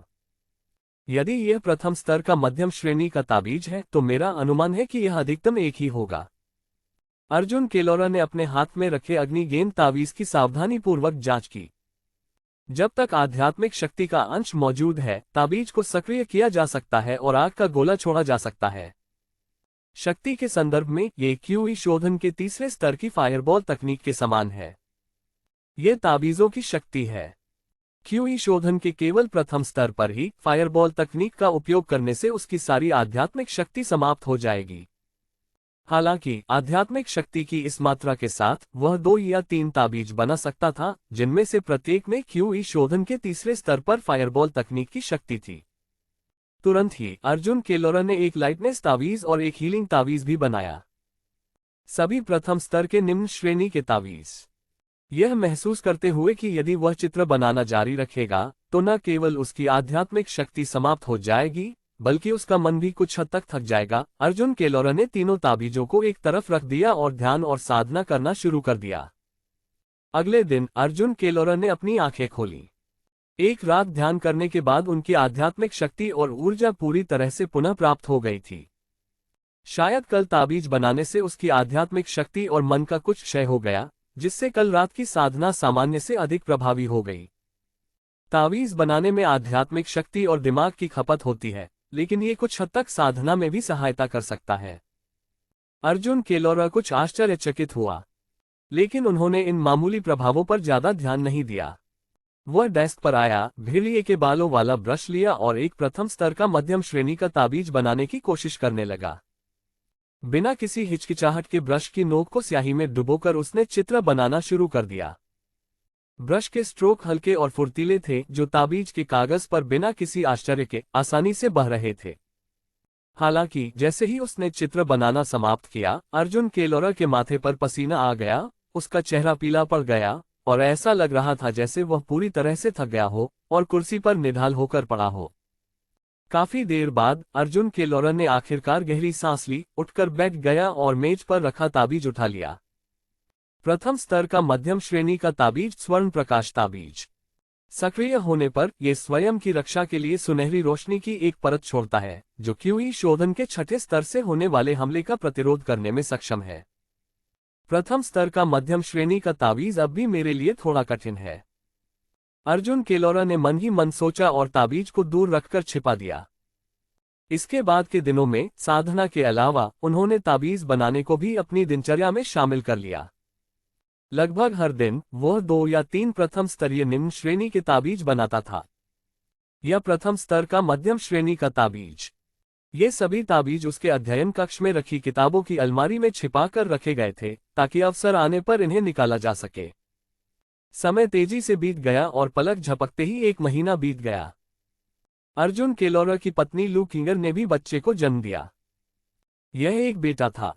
इस बार सिस्टम ने उन्हें कोई पुरस्कार नहीं दिया। अर्जुन केलोरा, जिसने इस प्रणाली की मिठास का स्वाद चखा था, थोड़ा निराश हुआ। लेकिन जब उन्होंने इसके बारे में सोचा तो ये सामान्य बात थी। यदि बच्चे को जन्म देने से उससे कोई उपलब्धि मिलती और उसे पुरस्कृत किया जाता तो उसे बच्चों का पालन पोषण करने की आवश्यकता नहीं होती। वह अपनी प्रगति को बढ़ाने के लिए उन्हें जन्म दे सकता था। बच्चे के जन्म के बाद अर्जुन केलोरा ने तुरंत कोई नाम नहीं चुना। उन्होंने लूजिया के बच्चे के जन्म तक आधा महीना इंतजार करने और फिर उनका नाम एक साथ रखने की योजना बनाई। यह उनकी पत्नी की भी इच्छा थी, जो चाहती थी कि बहनों के बच्चों के नाम मिलते जुलते हों। बेशक अर्जुन केलोरा इस छोटे से अनुरोध पर सहमत हो गए। 20 दिन बाद लूजिया के बच्चे का जन्म हुआ। यह एक बेटी थी। सिस्टम से अभी भी कोई प्रतिक्रिया नहीं मिली। संभवतः उपलब्धि पुरस्कार को सक्रिय करने के लिए एक निश्चित संख्या तक पहुंचने की आवश्यकता थी। लेकिन अर्जुन केलोरा अभी भी बहुत खुश था। इसलिए नहीं कि वह लड़कियों की अपेक्षा लड़कों को अधिक महत्व देते थे, बल्कि इसलिए कि अब उनके एक बेटा और एक बेटी थी। अपनी पत्नी के साथ इस मामले पर चर्चा करने के बाद अर्जुन केलोरा ने लड़के का नाम लूवयू और लड़की का नाम लूवयू रखा। इसका अर्थ वही था जो पहले था। वह शांति और आनंद की कामना करता था। उन्हें आशा थी कि उनके बच्चे शांति और खुशी में बड़े होंगे और यह कि उनका साधना पद बिना किसी समस्या के सुचारू रूप से चलता रहेगा। 1 माह बाद उस दिन अर्जुन केलोरा बाईबाओ मंडप में आए और 5 बुनियादी ताबीज निकाले जिनका उन्होंने अभी तक उपयोग नहीं किया था और पूछा, दुकानदार, क्या आप ये शुद्धि ताबीज बेचते हैं और इनकी कीमत कितनी है? एक ताबीज मास्टर के रूप में अपनी पहचान प्रकट करने के लिए स्वाभाविक रूप से एक क्रमिक प्रक्रिया की आवश्यकता थी। इसलिए खरीदे गए ताबीज कागज के 10 बैचों को बनाने में लगभग 3 महीने बिताने के बाद अर्जुन केलोरा ने 5 ताबीज कागजों को खाली छोड़ दिया और सबसे सरल शुद्धिकरण ताबीज बनाया। दुकानदार ने बताया कि ताबीज बनाते समय शुरुआती लोगों का सैकड़ों बार असफल होना सामान्य बात है। यदि वह 100 में से 5 अंक प्राप्त कर लेता तो उसे काफी प्रतिभाशाली माना जाता था। शुद्धिकरण का ताबीज। दुकानदार हैरान रह गया। अर्जुन केलोरा को देखते हुए उसे याद आया कि उसने ताबीज बनाने का अभ्यास करने के लिए उड़ती तलवारें बेची थीं। उसके चेहरे पर आश्चर्य के भाव उभर आए और उसने अविश्वास के साथ कहा, पिछली बार जो 100 चीजें तुमने खरीदी थी उन्हें तुमने आध्यात्मिक ताबीजों में बदल दिया और उनमें से 5 बना लिए। यद्यपि शुद्धिकरण ताबीज सबसे सरल बुनियादी ताबीज था, लेकिन एक नौसिखिए के लिए जिसने पहले कभी ताबीज नहीं बनाया था, 100 प्रयासों को 5 सफल ताबीजों में बदलना काफी असाधारण था। हाँ, शुरुआत में मैं कई बार असफल हुआ, लेकिन एक बार सफल होने के बाद ये बहुत आसान हो गया, इसलिए मैंने वे 5 ताबीज बनाए। अर्जुन केलोरा ने समझाया। मैं आपसे पूछना चाहता हूँ दुकानदार, क्या ये ताबीज मूल्यवान है? मुझे ताबीज दिखाओ। ये सुनकर दुकानदार के पास कहने को शब्द नहीं रहे। उन्होंने यह उम्मीद नहीं की थी कि परिवार के लिए बाहरी व्यक्ति अर्जुन केलोरा में ताबीज बनाने की इतनी प्रतिभा होगी। अर्जुन केलोरा ने अपने हाथ में लिया हुआ ताबीज काउंटर पर रख दिया। दुकानदार ने उसे उठाया और उसकी जांच की। एक साधक के रूप में उन्हें ताबीजों की एक निश्चित समझ थी। वह देख सकता था कि यद्यपि 5 ताबीजों की रेखाएं बहुत चिकनी नहीं थीं और गुणवत्ता भी उच्च नहीं थी, फिर भी वे सभी बिना किसी समस्या के सफलतापूर्वक बनाए गए थे। दुकानदार ने आह भरते हुए कहा, 100 सामग्रियों से तुमने 5 ताबीज बनाए हैं। भले ही वे एक ही तरह के आध्यात्मिक ताबीज हों, इससे पता चलता है कि ताबीज बनाने में तुम्हारी प्रतिभा है।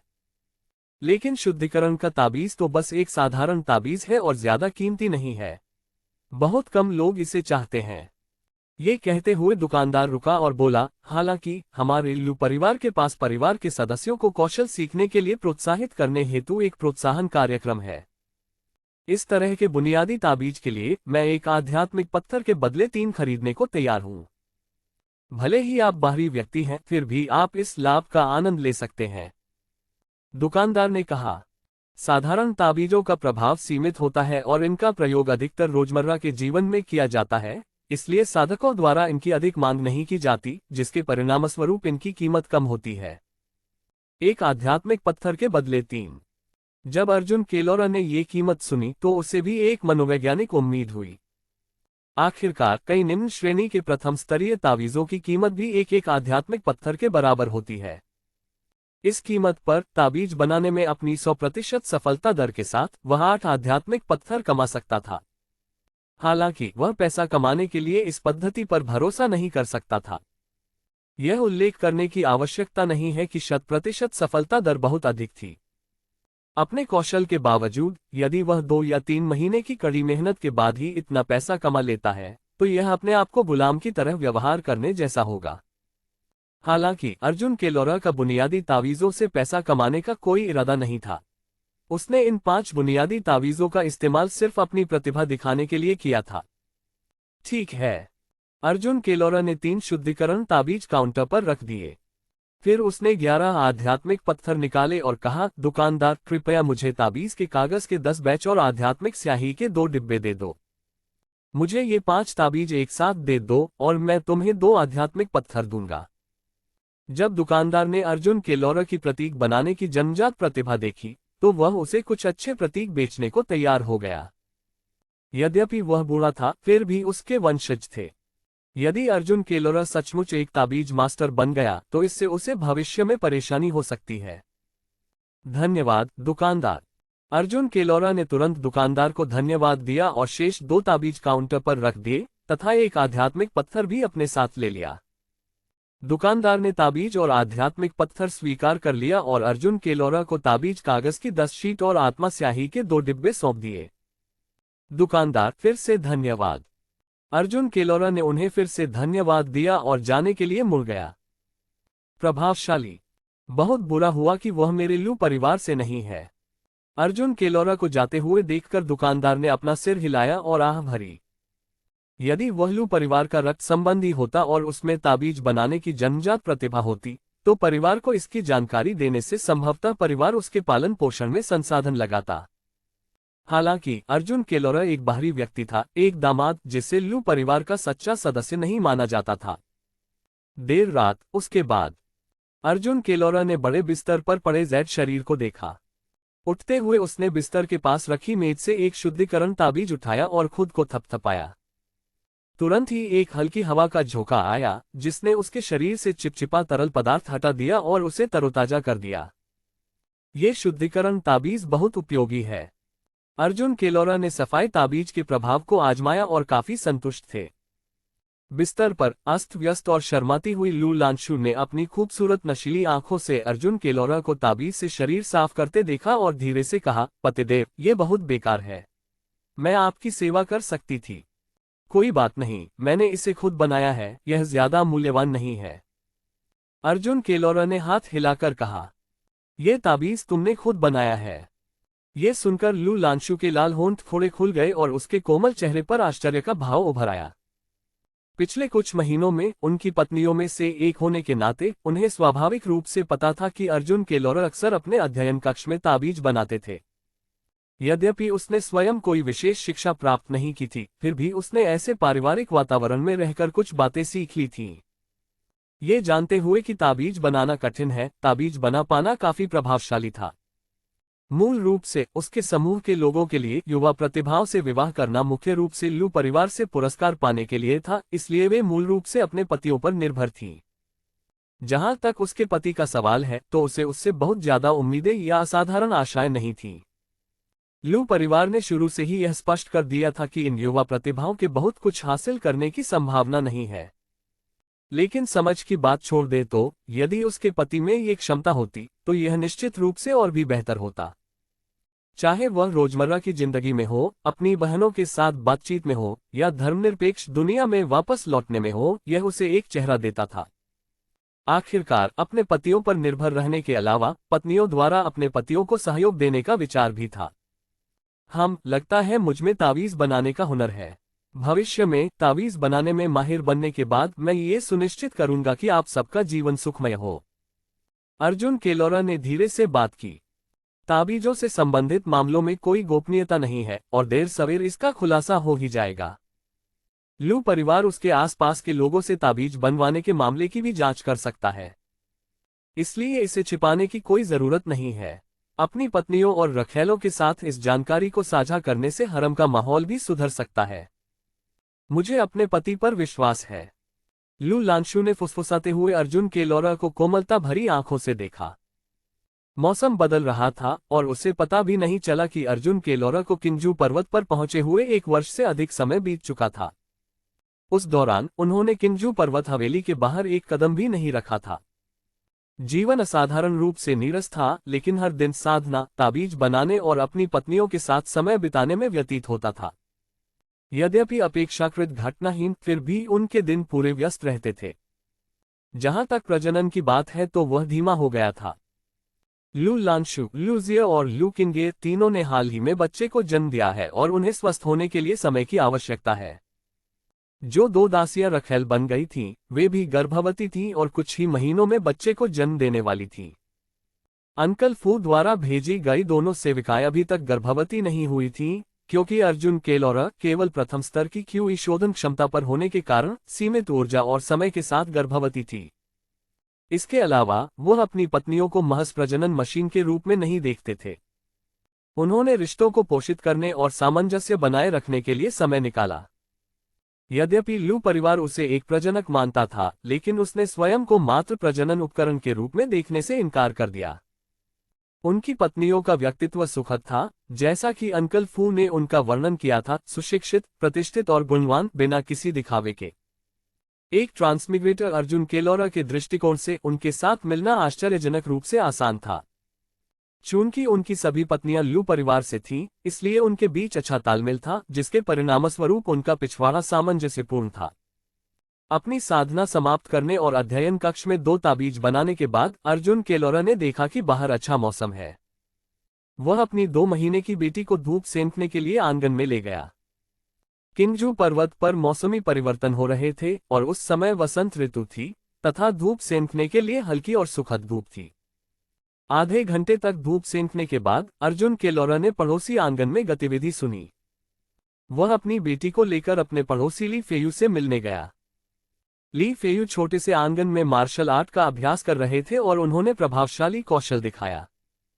सीधे शब्दों में कहें तो अर्जुन केलोरा जैसे खिलाड़ी के खिलाफ एक मुक्का ही काफी होगा।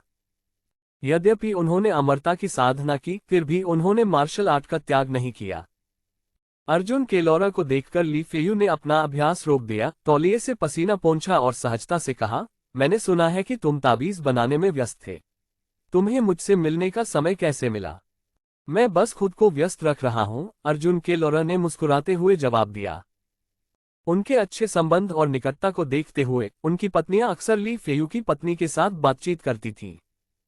तुम्हारा ताबीज बनाने का काम कैसा चल रहा है? मैंने सुना है कि यह काफी महंगा हो सकता है। ली फेयू आंगन में पत्थर की मेज के पास गया, चायदानी उठाए और 1 कप चाय बनाई। सब ठीक चल रहा है, कुछ संभावनाएं भी हैं। मैं पूर्णता का लक्ष्य नहीं रख रहा हूं, मैं बस एक ऐसा हुनर चाहता हूं जिससे भविष्य में मेरे परिवार का भरण पोषण हो सके, अर्जुन केलोरा ने बैठते हुए जवाब दिया। हालांकि उनके और ली फेयू के बीच अच्छे संबंध हैं, लेकिन स्वाभाविक रूप से उन्हें खुद से संबंधित बातें बताना असंभव है और बयानबाजी दूसरों के लिए भी समान है। यह अच्छी बात है। अगर हाथ में हुनर हो तो तुम जहां भी जाओ डटे रह सकते हो। ली फेयू ने सिर हिलाकर अर्जुन केलोरा के लिए चाय का कप डाला। आपका क्या हाल है? आपकी क्या योजना है? लू परिवार तुम्हें ऐसे ही नहीं जाने देगा, है ना? अर्जुन केलोरा ने चाय ली और एक घूंट लिया। लू परिवार में एक साथ आए 12 अमर पौधों में से सभी ने बच्चों को जन्म दिया है और अब केवल ली फेयू ही बचा है जिसने अभी तक जन्म नहीं दिया है। अफवाह ये थी कि उसकी पत्नी अभी भी कुंवारी थी। मैं जिस स्कारलेट सन हॉट तकनीक का अभ्यास करता हूं, वह मेरे सार को सहज लोक से पहले प्रकट नहीं कर सकती। मैंने यह बात अंकल फू को पहले ही समझा दी है, इसलिए लू परिवार अभी मुझ पर दबाव नहीं डालेगा, ली फेयू ने कहा। वह 7वीं कक्षा का आध्यात्मिक प्रतिभाशाली छात्र था और लू परिवार उसके प्रति अपेक्षाकृत उदार था। इस स्तर पर वे उस पर दबाव नहीं डालेंगे। अर्जुन केलोरा ने पूछा, स्वाभाविक क्षेत्र में प्रवेश करने के बारे में क्या ख्याल है? ली फेयू एक क्षण के लिए चुप हो गए और बोले, चूंकि मैंने अनुबंध पर हस्ताक्षर कर दिए हैं और लू परिवार के संसाधनों का उपयोग किया है, इसलिए स्वाभाविक रूप से मैं समझौते का पालन करूंगा। अधिकतम 1 वर्ष में मैं सहज क्षेत्र में प्रवेश कर जाऊंगा।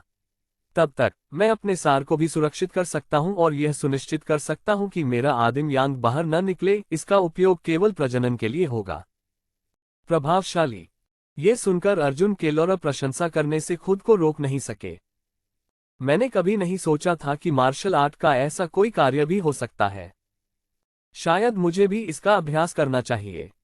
आखिरकार अब मेरी 3 पत्नियां और रखैले हैं, जिसके लिए काफी प्रयास की आवश्यकता है। जहां तक अमरता की साधना और क्यूई शोधन का प्रश्न है, इससे वर्तमान में शरीर में बहुत अधिक सुधार नहीं होता है। उन्होंने ली फेयू की ओर देखा और उत्सुकता से पूछा, फेयू, एक बार जब आपकी मार्शल आर्ट सहज क्षेत्र तक पहुंच जाती है, तो आपकी ताकत साधकों की तुलना में कैसी होगी? इससे पहले किंजू पर्वत के रास्ते में ली फेयू ने एक चेन परिवार के साधक के पवन ब्लेड को जल्दी से वश में करने में सक्षम था, जो दर्शाता है कि मार्शल आर्ट विशेषज्ञ भी साधकों के साथ प्रतिस्पर्धा कर सकते हैं। हालांकि अर्जुन केलोरा को इसकी विशिष्टता के बारे में कोई जानकारी नहीं थी। आखिरकार उसने मार्शल आर्ट विशेषज्ञों की ताकत नहीं देखी थी और केवल एक बार ही साधकों का सामना किया था। सहज क्षेत्र में प्रवेश करना, सहज सच्ची ऊर्जा प्राप्त करना, तीसरे स्तर के क्यूई शोधन साधक की आध्यात्मिक शक्ति के समान होना चाहिए।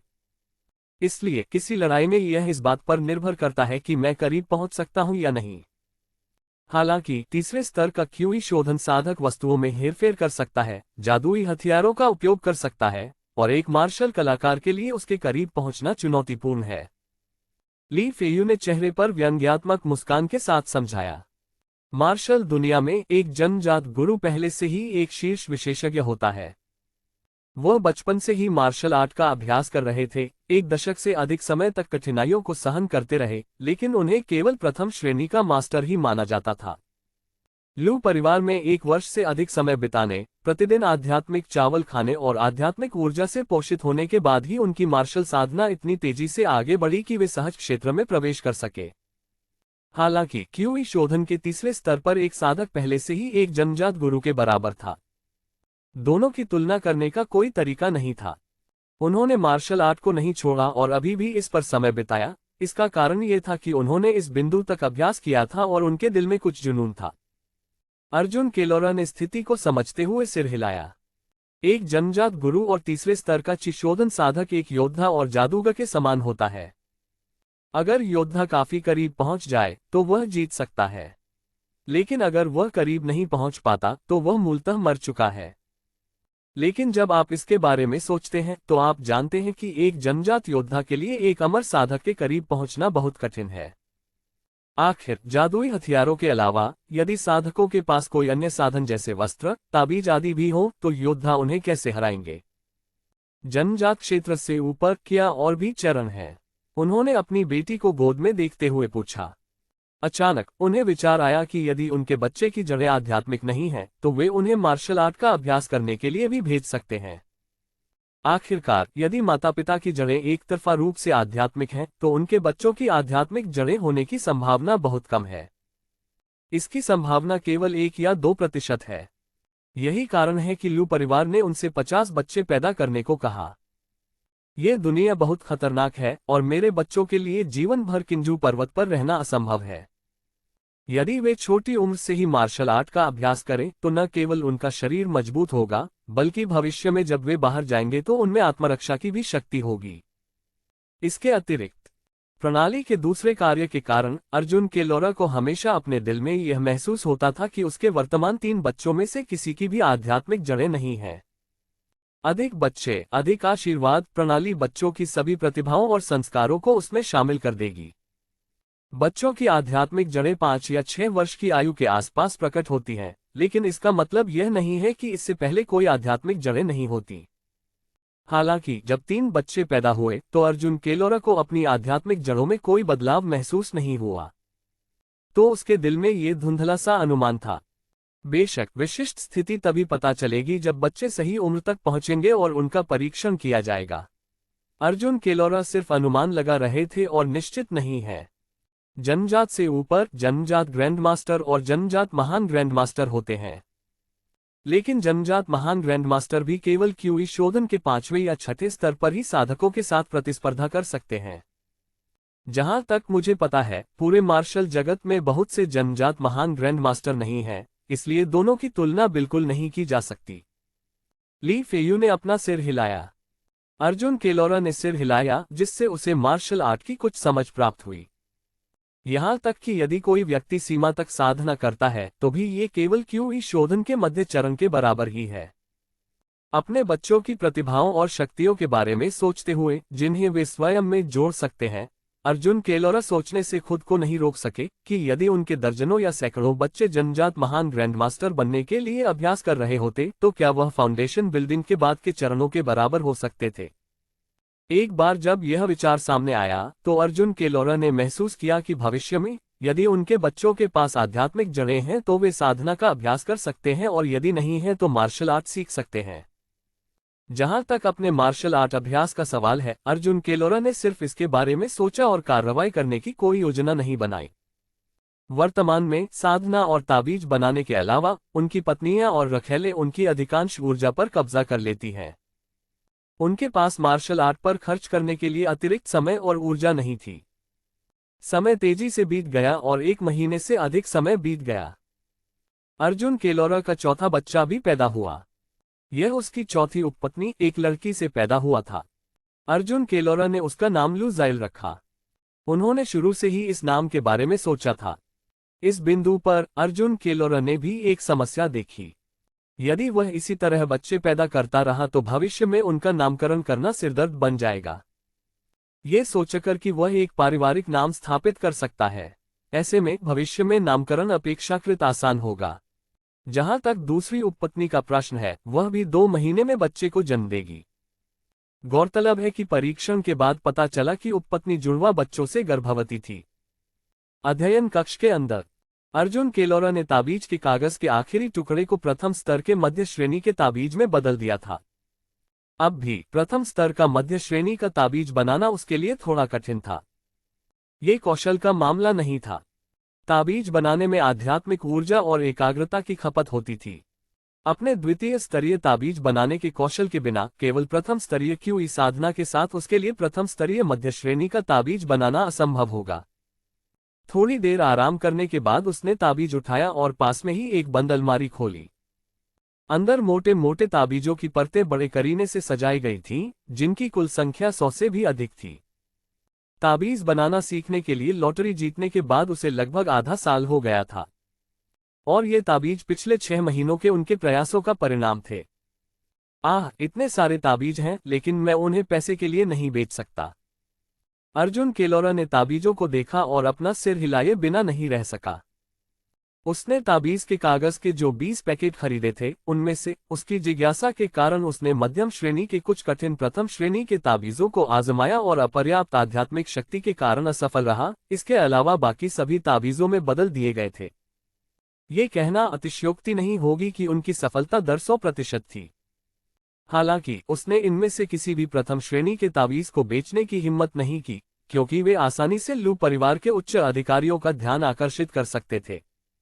जहां तक गुप्त रूप से उन्हें अन्यत्र बेचने की बात है तो ये भी बहुत व्यावहारिक नहीं था।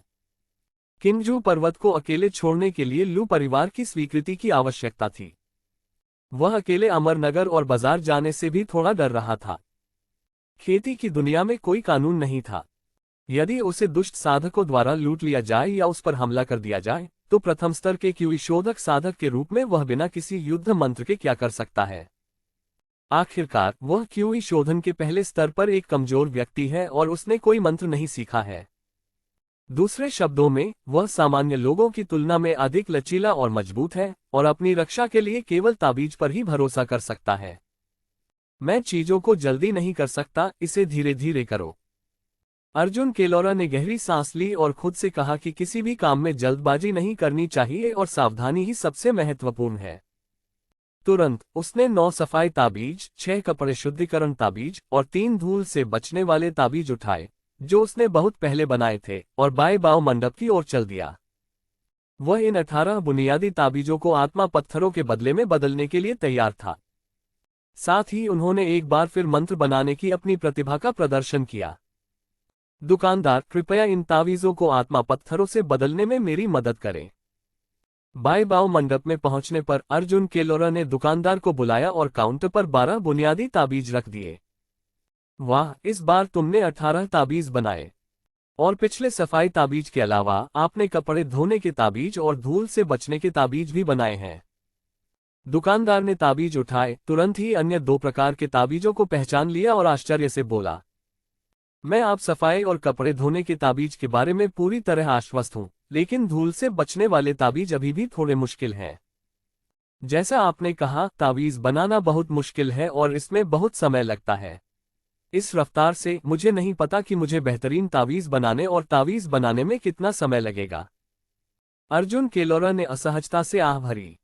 यद्यपि तीनों तावीज बुनियादी थे, फिर भी उनकी कठिनाई धीरे धीरे बढ़ती जा रही थी। ये पहले से ही काफी अच्छा है। आप वाकई तावीज बनाने में बहुत माहिर हैं। अगर आप लगे रहेंगे तो आप जरूर तावीज बनाने में माहिर बन जाएंगे। दुकानदार का चेहरा भावुक हो गया, उसे लगा कि यह तो अविश्वसनीय बात है। अर्जुन केलोरा अब 3 प्रकार के बुनियादी तावीज बना सकता था, जिससे वह तावीज का प्रशिक्षु बन गया। यदि वह दृढ़ रहे तो निस्संदेह वह एक ताबीज मास्टर बन जाएगा। उसने ताबीज हटा दिए, 6 आत्मिक पत्थर निकाले और उसे प्रोत्साहित करते हुए कहा, अच्छा काम करते रहो। धन्यवाद दुकानदार। अर्जुन केलोरा ने आत्मा पत्थर ले लिया और कुछ भी खरीदे बिना चला गया। क्या आप इस बार ताबीज वाला कागज नहीं खरीदेंगे? दुकानदार अर्जुन केलोरा को स्पिरिट स्टोन्स के साथ जाते देखकर कुछ आश्चर्यचकित हुआ। पिछला पेन घिस गया है और अब इस्तेमाल नहीं किया जा सकता, इसलिए मैं थोड़ा इंतजार करूंगा और जब मेरे पास पर्याप्त स्पिरिट स्टोन हो जाएंगे तो नया खरीद लूंगा। अर्जुन केलोरा ने अपना सिर हिलाया, उसके चेहरे पर कड़वाहट का भाव था। यद्यपि अभिव्यक्ति नकली है, शब्द सत्य है। भेड़िए के बालों से बने ब्रश का दावा था कि इसे 200 बार इस्तेमाल किया जा सकता है, लेकिन वास्तव में 180 बार इस्तेमाल के बाद भी ये खराब हो गया।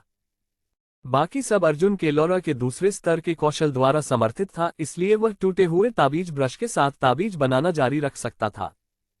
अपनी वर्तमान मासिक आय 3 स्पिरिट स्टोन्स के साथ, भले ही वह लगातार बचत करता रहे, वह नया ब्रश नहीं खरीद सकता था, जब तक कि उसने अपना पहना हुआ वस्त्र नहीं बेच दिया। लेकिन अर्जुन केलोरा ने वह वस्त्र इतने लंबे समय तक पहना था कि उसे वह पसंद आ गया और वह उसे बेचना नहीं चाहता था। दुकानदार को यह भी याद आया कि अर्जुन केलोरा ने इस ब्रश का इस्तेमाल काफी समय तक किया था। उन्होंने एक क्षण सोचा और पूछा, अर्जुन केलोरा, अब बुनियादी तावीज बनाने में आपकी सफलता दर क्या है? मैं बुनियादी तावीजों जैसे कि सफाई तावीज और वस्त्र शुद्धिकरण तावीज से परिचित हूं, जिनकी सफलता दर लगभग 70 से 80% है। जहां तक धूल से बचाव वाले ताबीज की बात है, मुझे उस पर लगभग 30% भरोसा है। जहां तक ज्यादा उन्नत ताबीजों की बात है, जैसे कि सुरक्षा ताबीज, तो मैंने उन्हें कई बार आजमाया है और नाकाम रहा हूं। अर्जुन केलोरा को समझ नहीं आया कि सामने वाला ये क्यों पूछ रहा है, लेकिन कोई तो वजह होगी। कुछ देर सोचने के बाद उसने जवाब दिया। प्रत्येक ताबीज के साथ कठिनाई का स्तर बढ़ता गया तथा सुरक्षा ताबीज का स्तर भी उच्चतर होता गया। यदि सुरक्षा ताबीज के साथ उसकी सफलता दर 70 से 80% है, तो वह प्रथम श्रेणी के निम्न श्रेणी के ताबीज का प्रयास कर सकता है। अच्छा, दुकानदार ने सिर हिलाया और ज्यादा कुछ नहीं कहा। अर्जुन केलोरा ने अपने हाथों को कप के आकार में बनाया और जाने के लिए मुड़ा। उसी समय हरे रंग की पोशाक में एक गोरी चमड़ी वाली सुंदर लड़की अर्जुन केलोरा के पास से गुजरते हुए चेहरे पर प्रसन्नता भरे भाव लिए बाई बाओ मंडप की ओर चली। लड़की ने अर्जुन केलोरा की ओर तिरस्कार भरी नजरों से देखा। फिर वह सीधे बाई बाओ मंडप में चली गई और दुकानदार से खुशी से चिल्लाए, दादाजी, मैं क्यूई शोधन के 3रे स्तर पर पहुंच गई हूं। ये सुनते ही दुकानदार के चेहरे पर मुस्कान आ गई। ची शोधन के 3रे स्तर पर पहुंच गए। वाह, तुम्हें क्या इनाम चाहिए? दादाजी तुम्हें दे देंगे। दादाजी, मुझे एक उड़ने वाली तलवार चाहिए। लड़की ने तुरंत अपना अनुरोध किया। कोई बात नहीं, जब तुम ची शोधन के 3रे स्तर पर पहुंच जाओगे तो तुम जादुई हथियारों को नियंत्रित कर सकोगे। दादाजी ने तुम्हारे लिए पहले से ही एक उड़ने वाली तलवार तैयार कर रखी है। दुकानदार ने मुस्कुराते हुए कहा और लड़की को उड़ती तलवार के पास ले गया। धन्यवाद दादाजी, लड़की ने खुश होकर कहा। फिर उसने सहजता से कहा, दादाजी, वह अमर अंकुर अभी क्या कर रहा था? उसने कुछ खरीदा नहीं, पर आपसे काफी देर तक बातें करता रहा। हे, वह ताबीज बनाने का काम करता है और बेचने के लिए कुछ साधारण ताबीज यहाँ लाया है। दुकानदार ने जवाब दिया।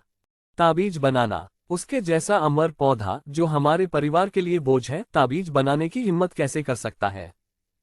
जब लड़की ने ये सुना तो वह खुद को उपहास करने से नहीं रोक सकी। किंगजू माउंटेन विला में लू परिवार के अधिकांश सदस्य आमतौर पर अर्जुन केलोरर और अन्य बाहरी लोगों को नीची नजर से देखते थे। लड़की भी कोई अपवाद नहीं थी। यहां तक कि वह अर्जुन केलोरर की लगातार पत्नियां रखने, रखेल रखने और बच्चे पैदा करने की प्रतिष्ठा के कारण भी घृणा महसूस करती थी। अब जब उसने सुना कि वह ताबीज बना रहा है, तो वह घृणा महसूस करने से खुद को नहीं रोक सकी। योए, दादाजी तुम्हें आमतौर पर क्या सिखाते हैं? ये सुनकर दुकानदार ने अपनी मुस्कान मिटाए, अपनी पोती की ओर देखा और कहा, हालांकि अर्जुन केलोरर एक दामाद है जो परिवार में ही ब्याह कराया है, एक बाहरी व्यक्ति, फिर भी वह पिछले 1 साल से मेहनती और व्यावहारिक रहा है। उसने हमारे लू परिवार के साथ न्याय किया है। अगर आप ऐसी बातें फैलाएंगे तो इससे हमारा लू परिवार तुच्छ और असहिष्णु लगेगा। इसके अलावा अर्जुन केलोरर वाकई असाधारण है, उनमें तावीज बनाने की स्वाभाविक प्रतिभा है। वह पहले से ही तावीज़ों का प्रशिक्षु है। अगर वह इसी तरह आगे बढ़ते रहे तो भविष्य में जरूर तावीज़ों के उस्ताद बन जाएंगे। तो तुम्हें आगे से ऐसी बातें नहीं कहनी चाहिए। अगर तुम उससे मिलो तो उससे दोस्ती कर लेना। जब वह तावीज़ का उस्ताद बन जाएगा तो तुम्हारे लिए अच्छा होगा। दुकानदार ने कहा। क्या यह सच है? तो फिर अर्जुन केलोरर, क्या वह ताबीज़ का प्रशिक्षु है? क्या वह ताबीज़ का उस्ताद बन सकता है? लड़की अपने दादा की बातें सुनकर दंग रह गई और फिर उसके चेहरे पर अविश्वास के भाव उभर आए। ये ध्यान रखना महत्वपूर्ण है कि लू परिवार में केवल 2 प्रथम स्तरीय ताबीज स्वामी थे, लू परिवार के चौथे बुजुर्ग और युवा महिला। लेकिन अब उसके दादाजी वास्तव में कह रहे थे कि एक बाहरी व्यक्ति, एक दामाद, ताबीज बनाने में प्रशिक्षु था और ताबीज बनाने में माहिर बन सकता था। वह बहुत आश्चर्यचकित हुई। बिल्कुल सच है दादाजी, तुमसे झूठ क्यों बोलेंगे? दुकानदार ने अपनी पोती के बालों को सांत्वना भरे अंदाज में सहलाया। क्यों? और फिर वह बाहरी व्यक्ति ताबीज बनाने के लिए सामान कैसे जुटा सकता है? लड़की के मन में अभी भी अविश्वास था और वह दुखी होकर कुछ बुदबुदा रही थी। उसने पहले भी ताबीज बनाने की कोशिश की थी, लेकिन उसके पास इसके लिए कोई प्राकृतिक प्रतिभा नहीं थी। अब जब उसने अपने दादाजी के ये शब्द सुने कि इस तुच्छ व्यक्ति में इतनी प्रतिभा है, तो उसे झटका लगा और वह थोड़ा हतोत्साहित महसूस करने लगी, जैसे कि उससे आगे निकल गई हो, जिससे वह असहज महसूस करने लगी। आध्यात्मिक जड़ें सब कुछ का प्रतिनिधित्व नहीं करती, कुछ लोगों में बस कुछ क्षेत्रों में प्रतिभा होती है और कोई भी इसका पूर्वानुमान नहीं लगा सकता। ठीक है, जब तुम भविष्य में उससे मिलो तो उसे खुश करने या उसकी चापलूसी करने की कोशिश मत करना। बस थोड़ा और विनम्र रहना। दुकानदार ने अपनी पोती को सलाह दी और सांत्वना दी।